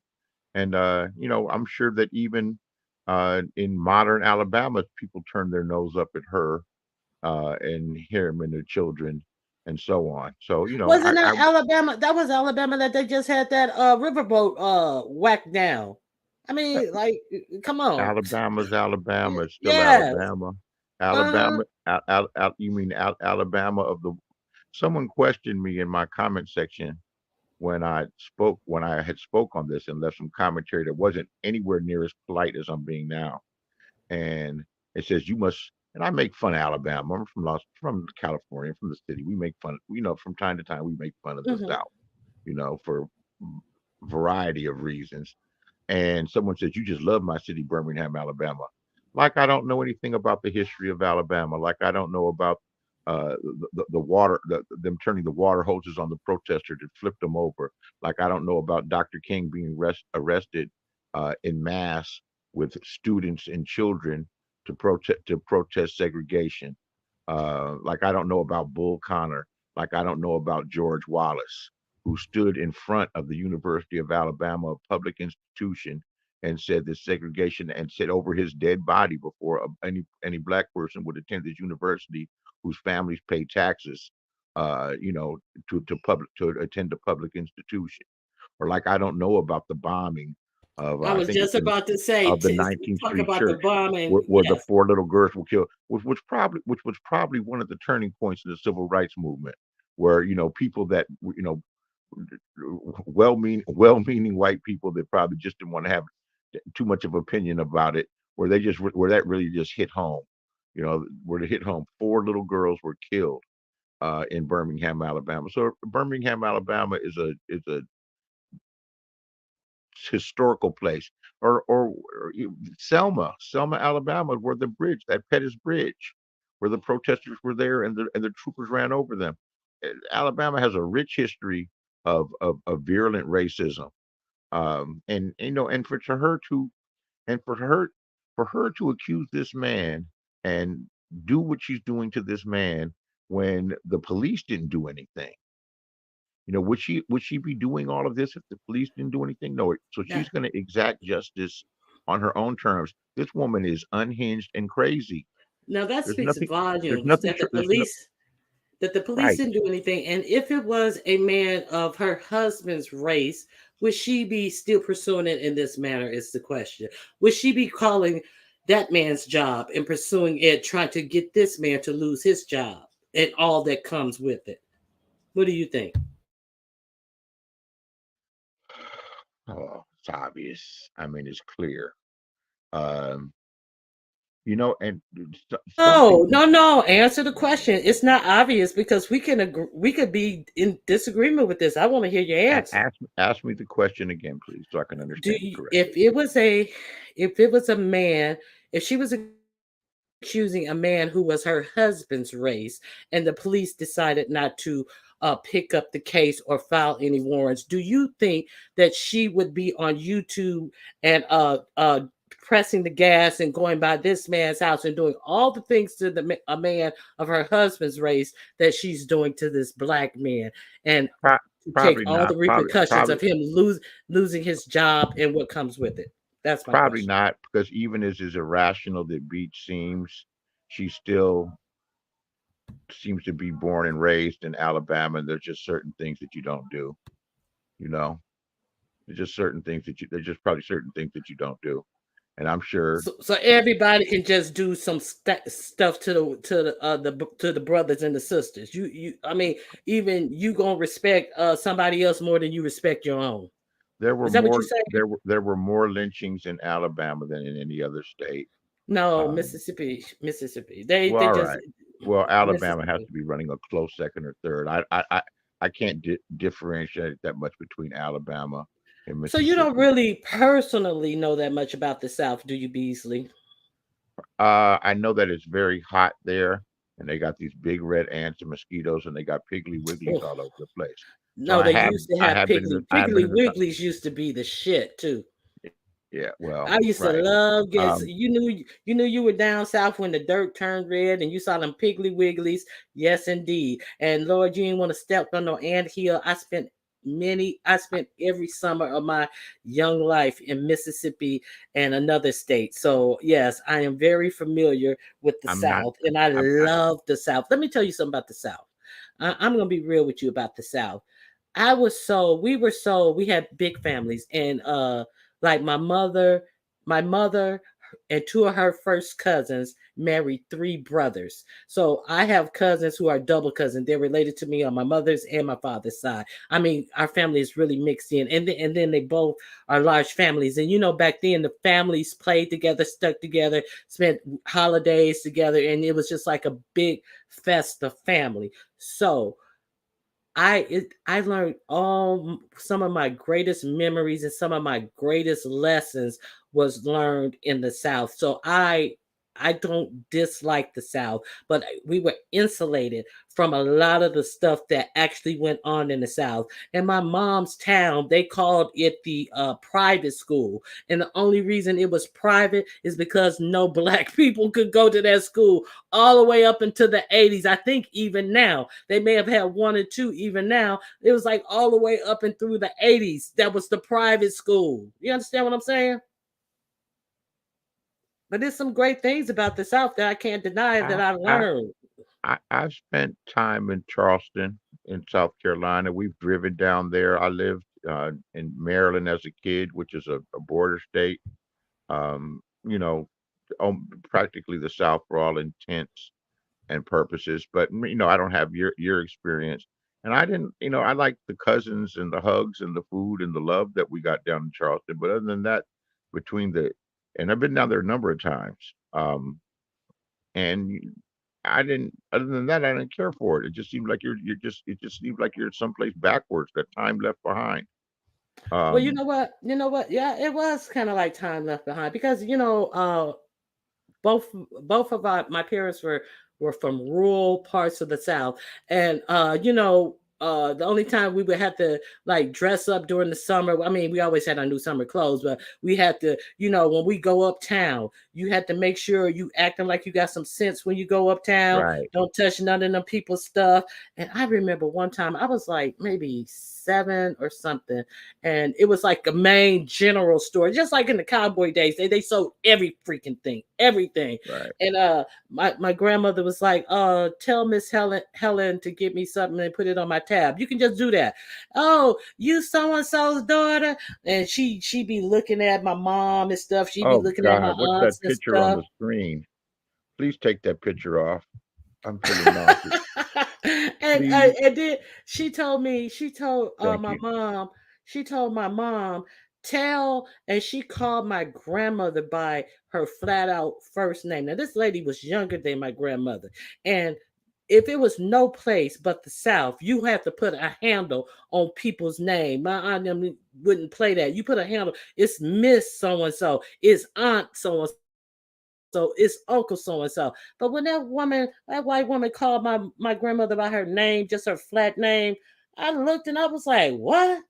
It's like simple stuff like that you learn in the South. Like The you courtesy, the respect courtesy, your elders. the Yeah. hospitality, Hmm. usually like in other places where you come to someone's house, they say, would you like some lemonade or some water, something like that. And in the South, they'll ask you if you want something to eat. Always, every time somebody came over, they got some coffee. My grandmother always had some cornbread, some chicken. I got some peas in there. Get the greens out there. Always, yes. Yeah. Mm-hmm. So Yeah. I like, I can appreciate that part, the hospitality and some of the other things, but the antebellum and the racism and just the history, Right. just the history just gives me chills. And my folks, my mother in particular, made sure that I knew of the history, you know, uh, Uh-huh. and paid attention to it. I can recall, I used to be able to recall the names of the girls that were killed in that bombing. I think it's the 19th Street Church, and the Yeah. church still exists, Yeah. uh, It's still or there. the 18th Street Remember. Church or the 16th Street Church. But I know there's one of those church, I and don't remember their names, but yeah, I remember the bombing for sure. yeah, that's some heinous stuff. So the person thought that I was making fun of Alabama. And yeah, I'm making fun of Alabama just because I'm snobby like that, maybe, but don't think that I don't, I'm not aware of the history. And I Hmm. can imagine the history even being worse, just the entire state of Alabama. I think the state of Alabama, I don't think so now, but they were one of the last. I think Mississippi still has the Confederate flag inside of their state flag. It's a 16th part of Street Baptist Church. Yeah. 16th Street Baptist Church. Hmm. But I'm pretty sure Alabama did. I think even that the Confederate flag is the Confederate battle flag. I think it may even have been started, or it originated in Alabama. Alabama has a very, very strong, rich history of racism. George Wallace, who said segregation now, segregation forever. Alabama was a stronghold. Dr. King started his movement in 1954 in Montgomery to make it so that you could All get right, anywhere on the BZ, bus. you done went in a loop. You already said this. Well, I'm showing. I like showing off because people think that I'm just some troll that don't know nothing. So You if I get a already chance, said this.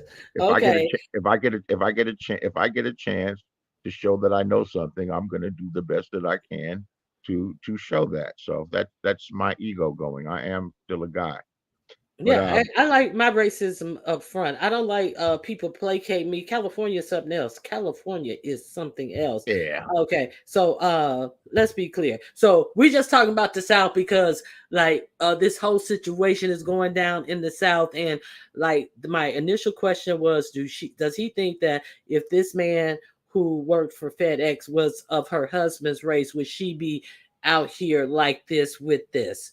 After the police said that they saw no harm, no foul, or whatever it is that the police said. She ain't never been clear on why the police didn't arrest him right there on the spot when he said that allegedly he said that he did what she said she did. I can't see a police officer just letting him go home. And I someone can't see a police officer not getting his address and when they file a warrant. And I don't see a lot of this. You get what I'm saying? someone told me yesterday that she said the man pulled the handles off. I forgot who it was. That he pulled the handles off of her car, of her truck, of her Cadillac Escalade. I'm not a weak guy. Well, maybe I'm a little older, not as strong as I was when I was younger. But how hard is it to pull the handles off of a car door? Well, I can't. I mean, you can hurt yourself pulling the handles off a car door. You pull your shoulder Yeah, out I of mean, socket. yeah, I mean, it can be pretty difficult. I mean, it's Escalade. I imagine they don't have their metal isn't that painted silver. It's actually metal, and it's Yeah, not like well that made. Yeah, it's a painted Cadillac. to look like it's silver. Listen, somebody said something about Miami and Florida. Oh, Miami is so racist. Miami is that nasty racism. It's that well, I I was believe an it. adult, but I Miami believe is it. like, yeah. Uh, Miami. I remember when Miami had riots in 1980. Because the cops killed this insurance guy, McDuffie, I think his name was, and they killed him, and they wouldn't return charges. And the Miami went up in flames.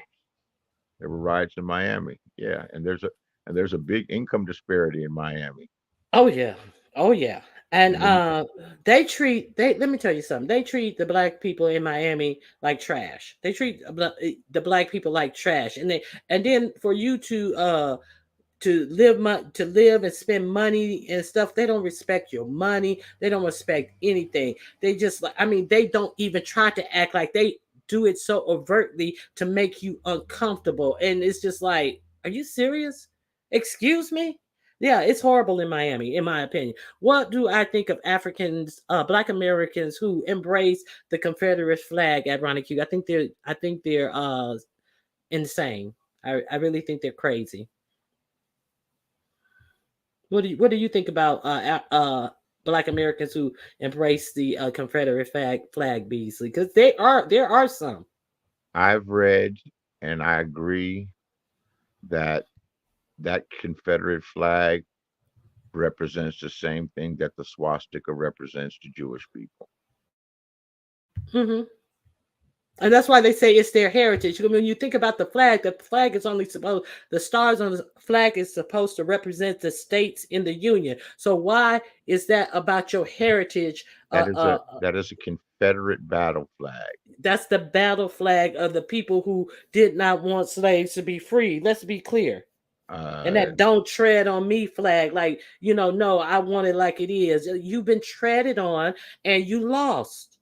more That's than it. like and more than likely the people that use that flag as their heritage more than likely were the underclass are the underclass now, and whose ancestors were also the underclass, because the people, or the wealthy people that owned plantations and slaves, which wasn't all of the population, it wasn't everyone that had that. There were poor white people too, very poor white people.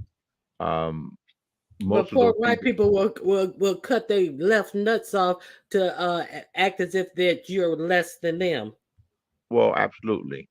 And The a rich doctor is less than them. I mean, yeah, educated. but I would say the more sophisticated people, and the people that have a lineage of wealthy people and sophistication and inclusion, uh, that they have toned down, and have made their racism more overt. Excuse Covert. me, yeah, covert. I Excuse mean me, covert. covert. Yeah, undercover. And I would think they're probably in places of power. Something interesting happened when George Wallace, who would, for those that don't know, you guys should look him up. He was the governor of Alabama. He also ran for president, and You he talking ran about on. George Wallace again?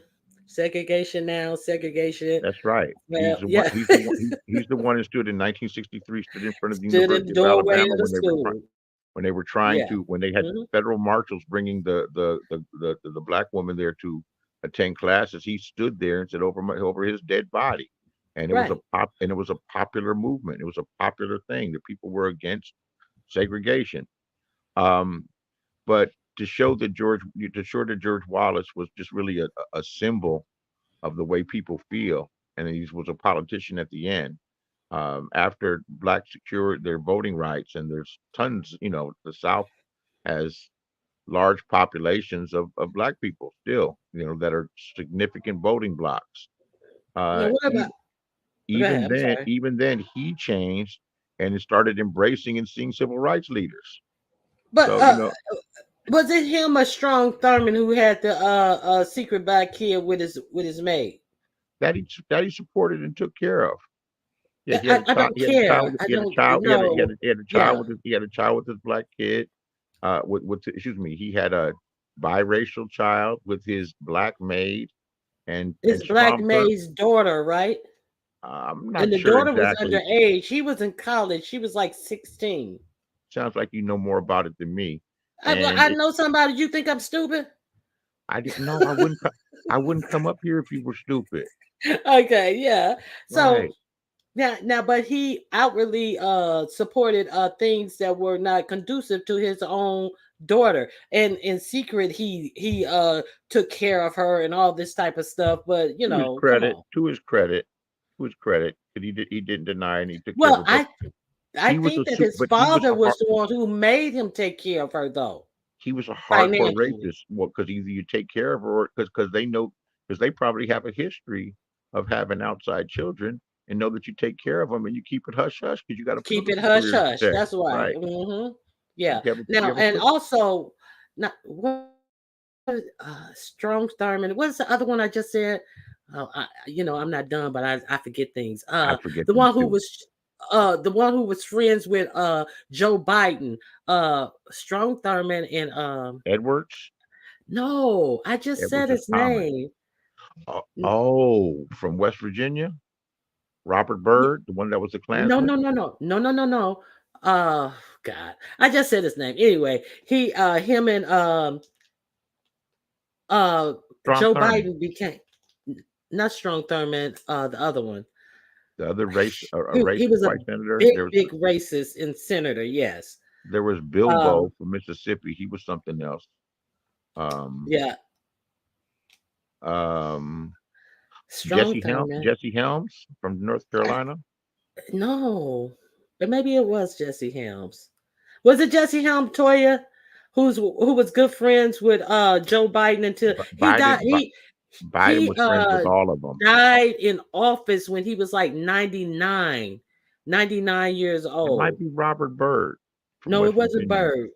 Jesse Helms. I guess it's Jesse Helms. Yeah. Yeah, I Okay. don't know that he had outside uh children with the black woman. I didn't know that about him. But no, these guys are, hardcore racists and they're really just representing the population of their state.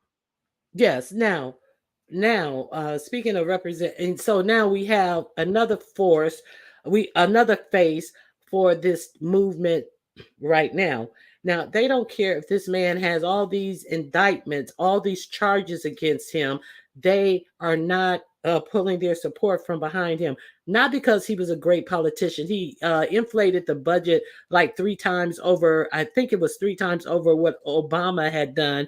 But they're supporting him because he supports their ideas. He gives them a wink and a nod at these radical ideas that they have. Don't you think? Or do you disagree? Well, of course, I'm not in favor. I don't support him, and I'm just amazed that he's, has the chutzpah and the nerve, the gall, and the temerity to run for office. And I think his support is dwindling, though. He still has core supporters, but I don't think it's enough to swing an election. But it is Right. enough. It is enough to cause some civil unrest, and he'll call for civil unrest.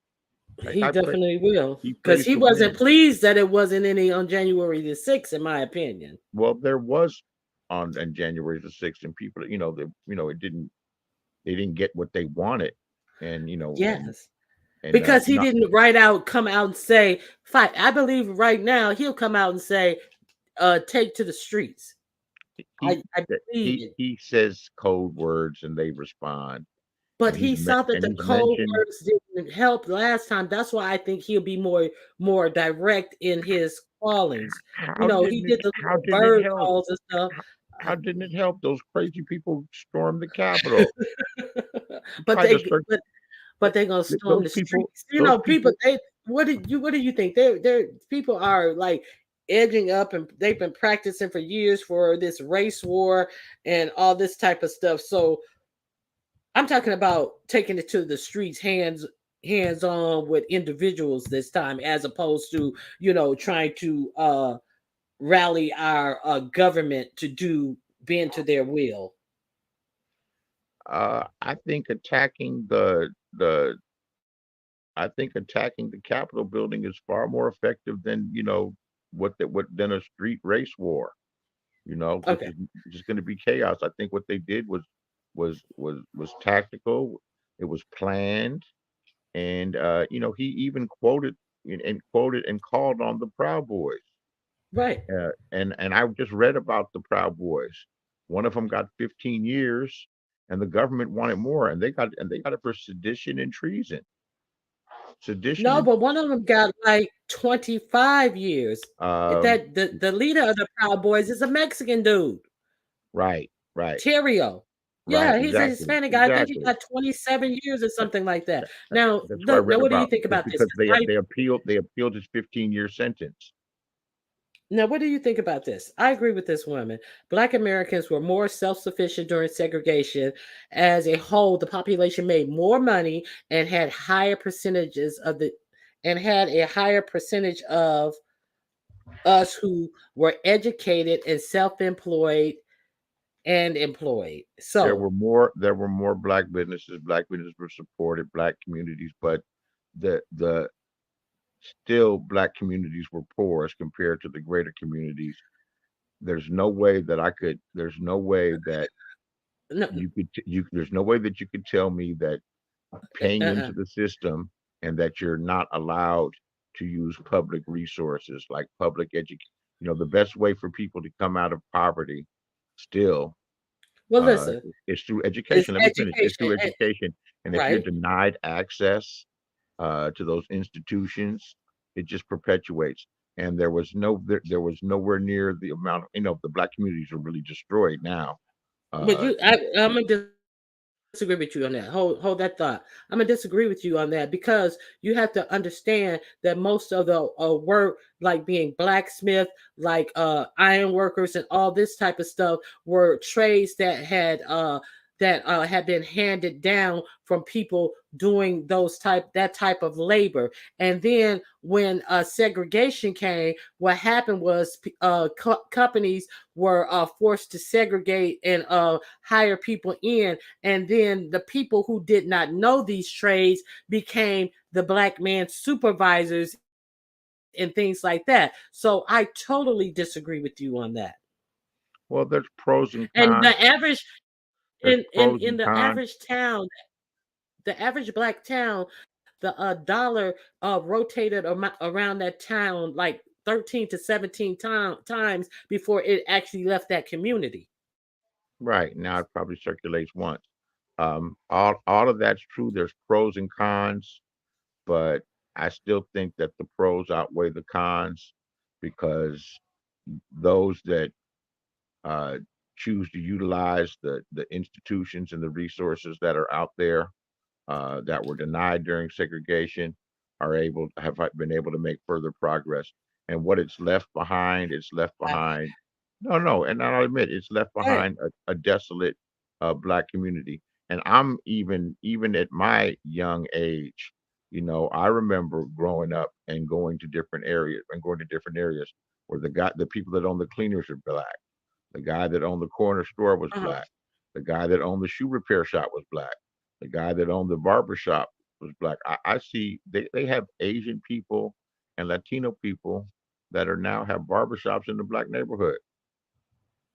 They Okay. have So, okay. they have Asian and Latino people running I'm not soul worried food about. restaurants in black neighborhoods. Yeah, they're cooking chitlins and stuff like that. And that, you see, that's, yeah. So, and their their dollar rotate within their own neighborhoods also, That's within themselves. It don't rotate back into our you're community where we rotate money into their pockets. See, now I'm let me tell you, without okay, so you saying that like back then, even though we were thriving, we had, I mean, you forget about Black Wall Street. it wasn't really thriving. Hold, Maybe hold on. Black Wall Street was Hold, thriving. hold, It hold, wasn't really hold, thriving. hold, hold, hold on. I am. It's my. See, you didn't go down to the South. You went through the South. See, black people were thriving. Black people own their own land. Is Black people didn't have to rent land. They owned land. They grew their own crops. They had crops. They had animals to sell and all these type of things. That's thriving. Now you got EBT cards and these motherfuckers going to McDonald's and hungry 45 minutes later. That's the difference between thriving and not thriving. You see what I'm saying? So for all that you don't look at and you don't take account for, they had important assets, and then their money is circulating within their own town. Their dressmakers, their whatever, all these different people who had trades and stuff within their own town. See, that is a good thing. That's always a good thing. They had nice houses. They had nice towns. All this type of stuff. And so I disagree with you. I really disagree with you on that one. I mean, that's fine. You there? Yeah, that's fine. Uh-huh. It's just the bigger picture. I just see it a little bit different. That's all. No big deal. Mm-hmm. I'm enjoying. Yeah. I don't know you well, but I'm enjoying this conversation with you, and I'd really like to raise the level of discourse on my Uh-huh. channel. You're welcome to stop by anytime, and anytime that I'm engaging in fuckery and bullshit, because I do enjoy the fuckery and the I do bullshit. that well too. Okay, I I've enjoy the been known to fucking, do a little of that too. and we even have a couple of well, at least in my case, it's a newly earned overzealous foe who seems to be obsessed when I don't think about them at all. This heat.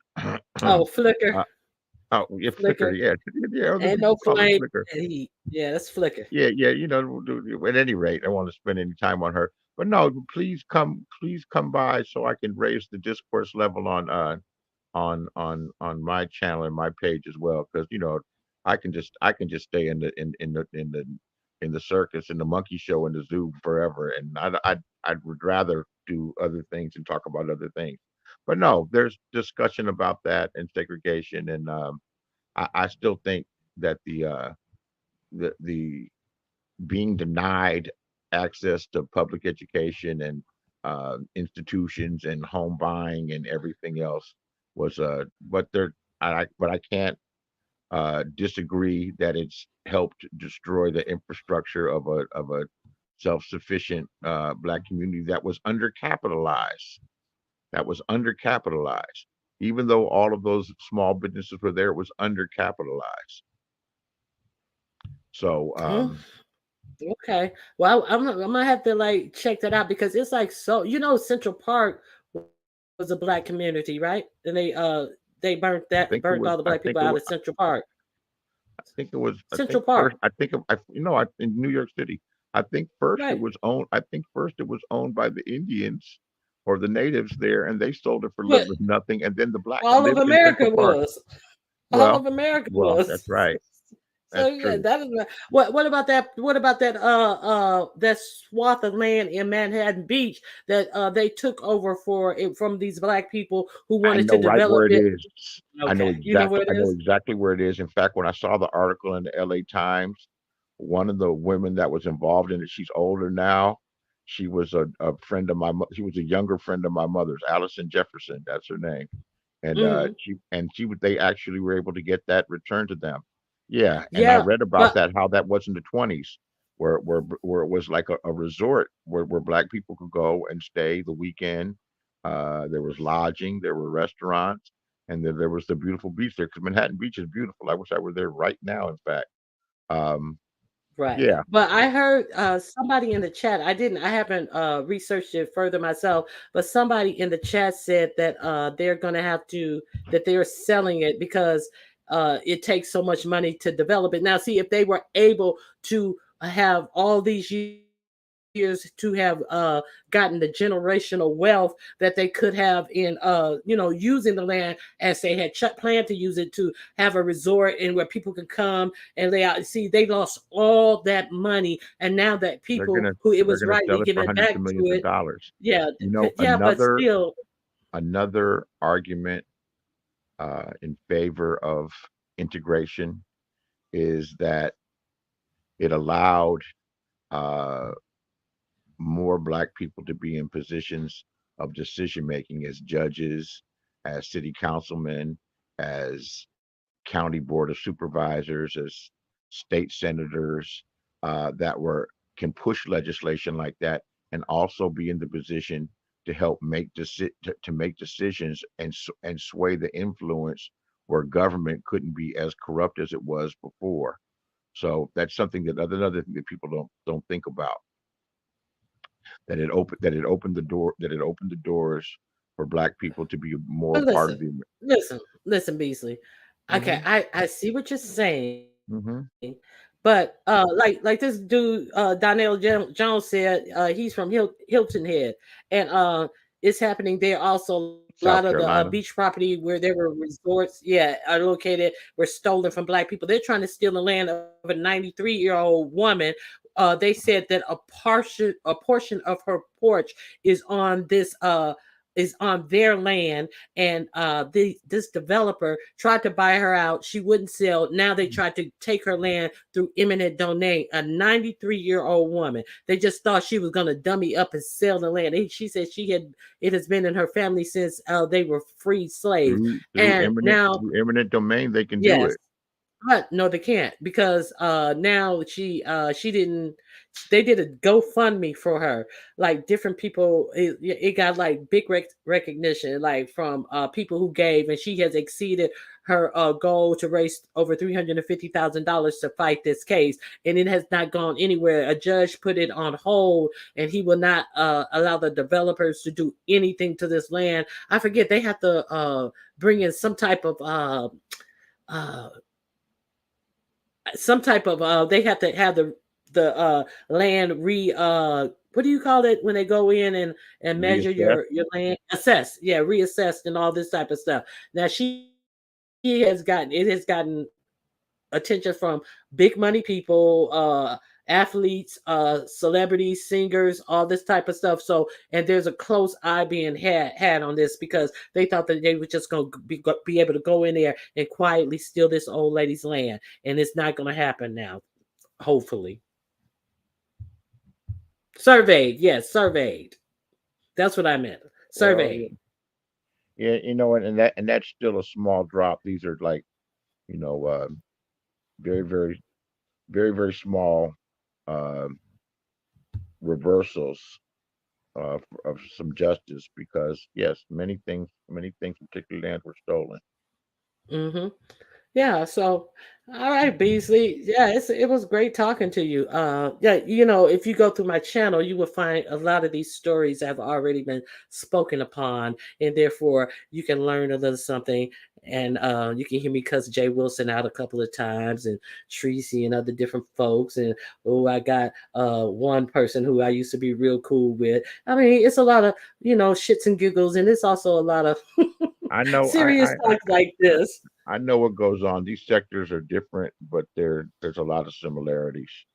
So I got a good idea. But yeah, no, I'm always like would rather talk about stuff like this, um, and then the bullshit. But I like the bullshit as well. So it's a good hodgepodge. You have to have a mix in it.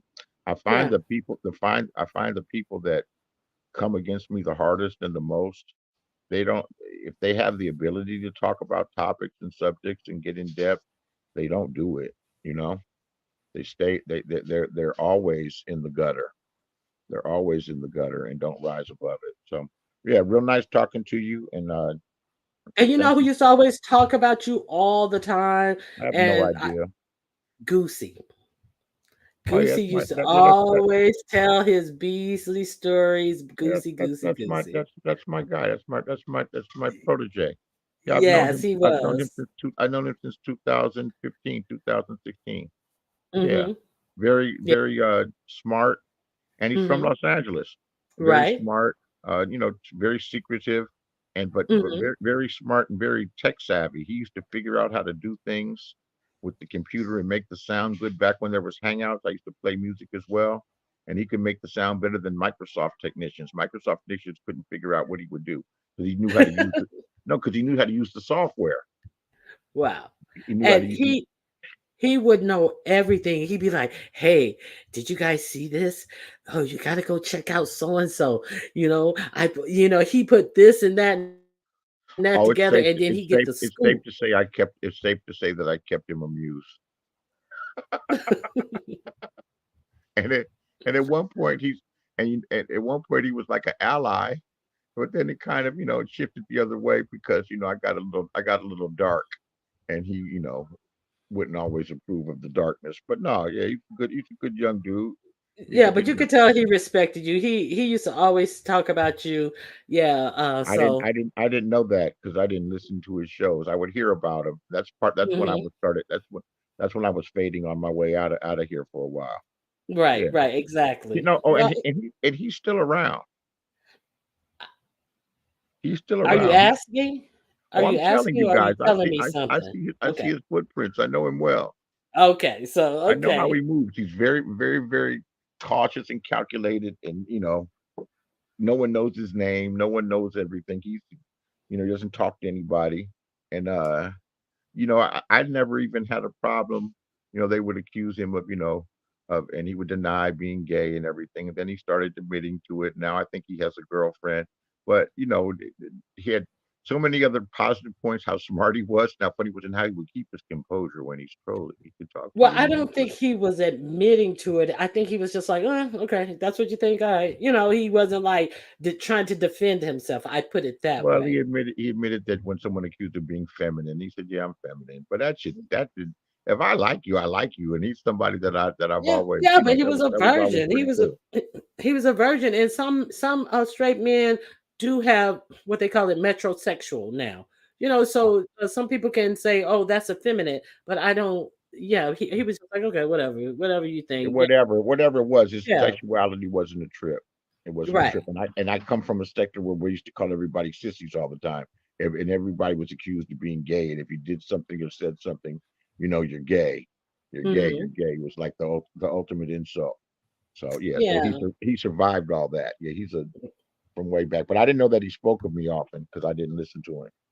When he used to come, Tracy says she'll be in Cali soon. I'll be in Cali soon, babes. no, you're not getting it right. Let me get it for you. Hi, my babies. My babies, Hi, my babies. it's I got a love you. lot going on. I'm sick of it. And Ronnie Q, your friend with Grizzly, he's trash. He's no good. He's horrible. I hate him. He's never done anything to me except he tried to make peace between Kiki and Misunderstood, and I wasn't having it because she was mine. She was mine. I don't know who he thinks he is. The nerve of him.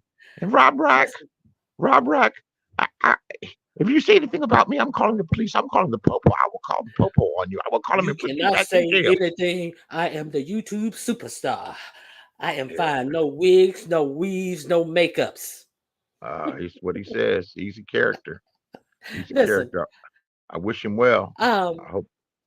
so I have a question to ask you.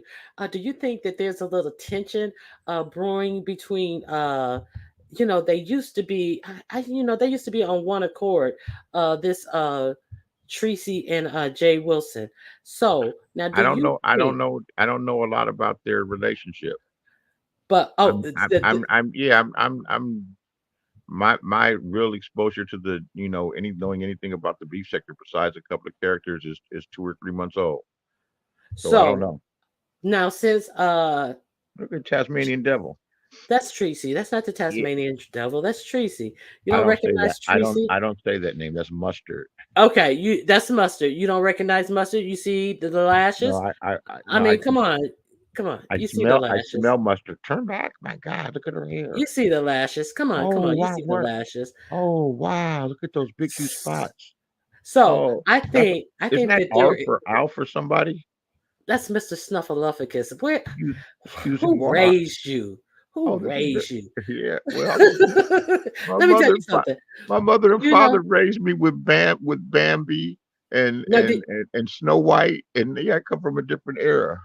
now so I, wa- since she did that, since Rob did that interview, and then Pastor Big Clit right here said that he thought that the interview was good.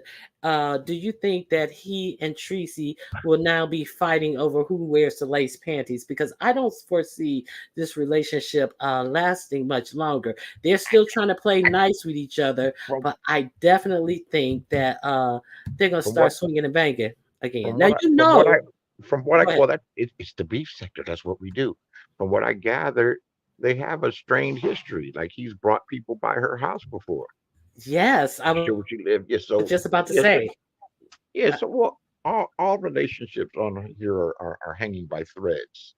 You know, all relationships are And so I love it. yeah, all relationships, no matter how solid and strong, including love relationships and friendships, are hanging by threads and can be shredded and fall apart at a moment's notice. So nothing would surprise me, and it'll be interesting because I don't particularly care for him, and I haven't interacted with him except but once, and it wasn't a good experience. He's mischaracterized the whole thing that happened, and in a nutshell, Noble was up there whining and crying, about how his information was out and the things that he did.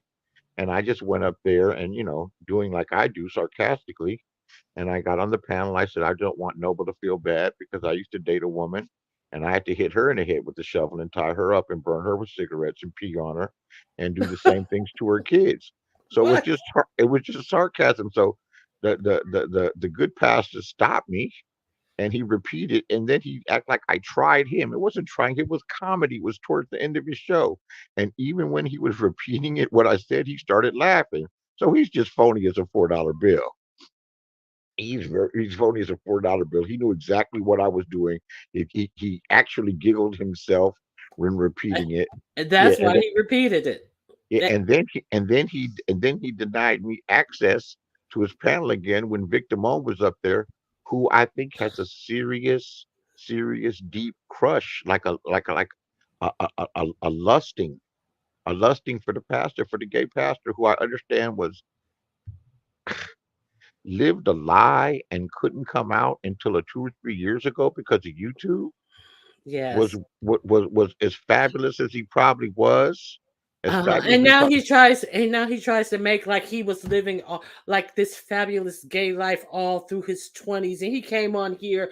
You should saw him doing those begging for monies. He would do a strip thing he called it Cash App Palooza, where he come on here and oh Lord, I'm gonna take it off. Ooh, I feel kind of something, and show that old taco meat on his chest, Not his not a rider lives not the not begging the for not money. the stripping pastor. Yes, yes. He used to do it so much that his Cash App got cut off. Cash App cut his Cash App off. Oh, No, that pastor, he said that he was gonna send people scholarship money for HBCU, and he wouldn't, after he collected the money, he wouldn't say how much he sent to the HBCU for years. And then it finally came out that he kept just as much as he sent to the HBCU. And then he said he still wouldn't tell what college he sent it to. And he's like, well, I'm supposed to make some money off of it. This person who sit up here talking about all his degrees kept half of the money that he allegedly sent to the HBCU and has not disclosed. He may have kept it all, is my opinion. So this is see, now yesterday it's important. Tracy It's was kind important of for me to know things like this, since yes. they say I'm not in the beef sector. I never wanted to be in the beef sector. I just started coming around because of the Pizarro stuff and the Well, wait a Lady minute. Mika stuff. Now you know about the Grinder and Jacked apps I don't and know about none of this. I don't know about none of listen, this shit. I don't know about none of this child, shit. And child. you He and was you on know it. a lot. And if you know, hold on. Let me just give you a disclaimer. Go If ahead. you tell me about this stuff and I digest it, I'm going to repeat it, and I'm going to repeat Listen. it, and I will bring it back alive again. So I'm just letting you know what you're doing. Okay, let me tell you. So, how they found out that he lived an alternative lifestyle? I'm same gender loving. I ain't gay. A black man coined this term, so I say I'm same gender loving. He's gay. The way we found out is because Wiley. Have you heard of Wiley? I've heard the He name. used to, I've never listened to yeah. him. Okay. Now Wiley you would think that he's kind of smart, but he looks like he's unintelligent because he has the cocked eye and everything. But Wiley was the one who went on Jack and made a phony profile, and he sent him a message like he was in town and he wanted to hook up. And then Jay Wilson wrote him back, and then Wiley came out here and disclosed the little hookup and showed what Jay Wilson wrote. Now, guess what Jay Wilson told Wiley? And Oh he no, was no, no! thinking Wiley was coming I up. saw that. What did he tell him? Something, I want to, they were talking nasty to each other. Right. And then the last thing he told him was bring the lube. And then Wiley came out and busted him, and he came on live in a hurry, just sweating, in a rush, in a fury. I'm not going to wait on people to come in here. I just have an announcement to make. He was trying to beat Wiley to the live button. I am a same gender loving male, and I am bisexual, and I am a top. Because Ronnie came out with the receipts where the only thing he said, bring no condoms. He ain't said, are you tested? He just said, bring the lube. That's it. So then he was on live one time. Now, this is why he was with, I have a partner. Mark is my partner. And he got a partner and all this stuff. And then he was sitting there, and he was just started a live, and a little app went off on his phone, and he looked like somebody had shot his phone. The way he looked at his phone, and then he grabbed it and he said, oh Lord have mercy, and put the phone underneath the table. And then somebody's like, was that Grinder? That's another come fuck me app for gay males. And Okay. yes, it went off during his live, and that's how. And then there was one more instance. There's a site called Skip the Games. Now he was talking about, I'm going to where you guys from? Kansas City. I'm going to Kansas City, Missouri, and I'm gonna be out there. I got a speaking engagement, and and then it's this guy who's in the sector, Isn't and there a he blue? lives in Isn't there a Kansas blues City. song or just Kansas City? Kansas City, here I come. Well, he was coming all right. He was gonna come on the back of some of them men. Oh, But oh, he oh, found oh! Stop, stop, stop, stop! No, no. I mean, no, he I'm wasn't not, Ronnie. I am not homophobic, but I don't need. But gay sex references are unwelcome. I'm okay. not So homophobic, but okay, graphic gay sex okay, references are not okay. appreciated. And that wouldn't be accurate because he would be on the bottom. So how could he come on the I back of wouldn't. anybody? I see that Okay, still. so You're going too far. I'm not one of the. I'm not so one of them. I'm not homophobic. I'm not homophobic, but I make okay. that So real let me. clear. People can do what they want to do. It doesn't bother me, but there's just that we have to like certain boundaries. I'm setting mine. Okay, understand your boundaries. Okay, cool, Boundary set. Okay, cool, cool. so this guy who's also in that lifestyle, he's a nurse, and they go back and forth. You know how Jay Wilson is so temperamental. So he was doxing this guy's information, saying that he was being evicted from his house. Now this guy says he's an RN. There's like challenges if he's an RN or an LVN, but he's employed and employable. So Jay Wilson thought that he had the dirt. He's like, ooh, why does he have an eviction? And he was dancing, laughing, and singing. And then somebody sent him, allegedly, he comes on and says somebody sent him some information that this dude was selling himself on this another dick site for gays, and he was selling the boyfriend relationship for this price, this type of relationship for that price. But you know what I think? No, no, no, I no, no, Wait a minute. No, no, it's no, not no. gonna You go no, there. no. I'm He's not telling. going there. Let me I'm tell you. No, no. You could say not it, going but there. I just think you're using the wrong term at the end. It is called But the girlfriend experience, the boyfriend yes, experience, that's which what I means that. said, didn't I? No, no. You said relationship. Oh, experience. Yes, Right. yes. Experience means they'll give you the experience and they'll love on you Right. like like someone that loves you They ain't gonna instead treat you like instead a of just trick in public. instead of just a wham bam. See, there you go. Don't, They it ain't gonna is treat you Sunday. like the It is trick that you Sunday. are. It is Sunday, October 22nd. I think year of our Lord 2023. It's about time for me to attend the church of the NFL. But What? continue. Okay, so So I found it quite curious that he was going out of town, and now we are aware he got caught on that one app, and now that he's got caught on three apps. So I am of the opinion that he just did. Nobody called him and let him know. How would somebody know to call him and let him know that this guy was on the app? Is who? Okay, I'm of the opinion that he was going out of town and he was scrolling the apps to find him some new meat in Kansas City, and he happened upon somebody's app that he's familiar, somebody's profile who he's familiar with on YouTube. So he had to make a cover story of how this came to him, but he was definitely going to bring it to the street. So I am of the position that it appears like he was cruising that Skip the Game app for another piece of strange. So that's all I'm saying. So he's a whore. That's all I'm Slut. saying. A slut. You slut. I can't say it like nasty. See, You slut. yeah, You slut. there. Oh, that you know what, These- and that says a lot, because there's one thing to be whatever your preferences sexually in a committed relationship, or only having sex in a committed relationship, which is like the responsible thing to do. Not everybody does it, of course not, but no, to be promiscuous and to be a slut, into in and possibly practice an unsafe sex. No, that's Mhm. completely that's completely irresponsible. Uh, and it also shows lack of real education. They say why some, in some categories, I think of HIV, and other categories where black people in particular seem to have, higher instances than the rest. That it comes to education, which means people aren't reading pamphlets, they aren't paying attention, they aren't listening to healthcare workers, they aren't listening to social Hold workers. on. Mhm. Right. Now, I Beasley, mean, I'm going to have to stop you.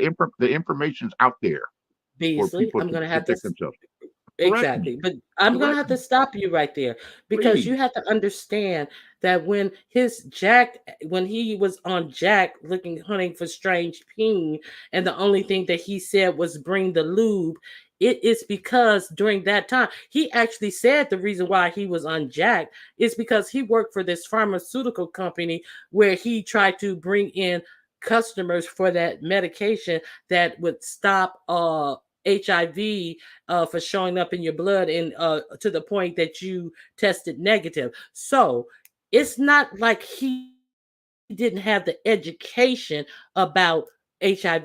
He used that as a guise for why when he got busted, he said, "Well, I was only on Jack because I was selling prep to the people." No, you were Even on Jack because you want even somebody worse. to come and bring the lube. Now, that's why it's There's a pure. website Exactly called right. Jack for gay hookups, for gay men Yes. hookups. Yes. Now, That's a yes, hell it's of an called idea. Jack. I wish I'd have thought of that. Now, the Jack. importance of that. The importance of that is knowing that he was out allegedly, and he got fired because he was on YouTube all the time, and he was spending all this money on YouTube and billing them like he was at this event, that event, and the other event. He's sitting up on YouTube making money. They're talking about prep this, prep. But he didn't tell you all about all the problems that it can cause with your liver and this, that, and the other. And then on top of it, you're a representative for a medication that could possibly fight off another person from getting HIV. But Right. it didn't say anything about it stopping any other type of STDs like Right. Gay people can still herpes, get uh, gonorrhea and syphilis chlamydia, and gonorrhea, and and God NGUs. only. And who wants to bend over in anal warts? Who wants to bend over and see a big old brown Oh, clover come on. You're being broccoli, too, you got, a come big on brown now. clover Come broccoli on. growing out Come of on. his hind parts? Come on. Come on. I Yeah, we're mean, gonna. I mean, I mean, I look. Have you ever seen a? I had a science class. No, no, I don't even want to. I don't even I want to think was about. so I don't even want to grossed picture it in my out. mind. I was so grossed out when I saw these words. You know, some girls would be like they're saving the front hole for marriage, and they let these boys talk them into having Right. anal penetration, and a lot of young people have come up with this. So I'm not just like being facetious, but this is a grown 50-something-year-old man who was like, "Oh, I got prep and I got prep." This is an old fool, and he tries to act like he's so educated. He's an old fool. Just bring the lube because I want you to slide and glide, and I want it raw. So obviously, if you watch this pastor, and you may watch it from time to time, what do you think about this Vic Damone from the black sector? And he goes back in the black sector, the perennial charity case, and not to say anything too much bad about Vic, but Vic seems to be very endearing himself. He's very, of all the people to endear himself to that have big platforms, we know he clout chases, and I'm not even knocking him for clout chasing. He goes wherever the numbers are. But why is he so fond of this pastor? Why do you think? What do you speculate?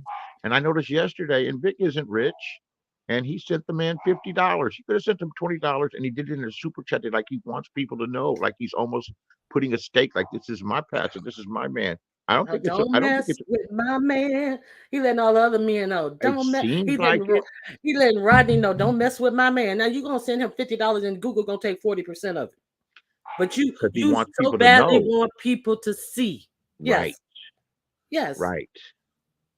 I think it's I mean, pathetic. I really think it's pathetic. why not And if send it? anybody Why want to not? send me anything, $ Ronnie Q. Go ahead. No, why not send it to Creflo Dollar or somebody? Or At least you got a private jet to see from out. All you can see is him something, riding around with a something. stinking Lincoln. I'm But doing Uber in a right. stinking Lincoln. Child. Or Anyway. even someone honorable, halfway honorable like Noel Jones or any of the other, or TD Jakes. Oh, I miss old TD Jakes. God No, bless TG. I used to troll TG Jakes 10 years ago on Twitter, and he'd be like, "You again?" I'm like, "Yeah, me again." I used to give him the blue. I used to give him, and he would talk to me. I would start off polite, but before I start calling him, before I would say, "Oh, come on, nigga, you full of shit." He said, "I prefer if you didn't you called me that term." And I would ask him about Eddie Long.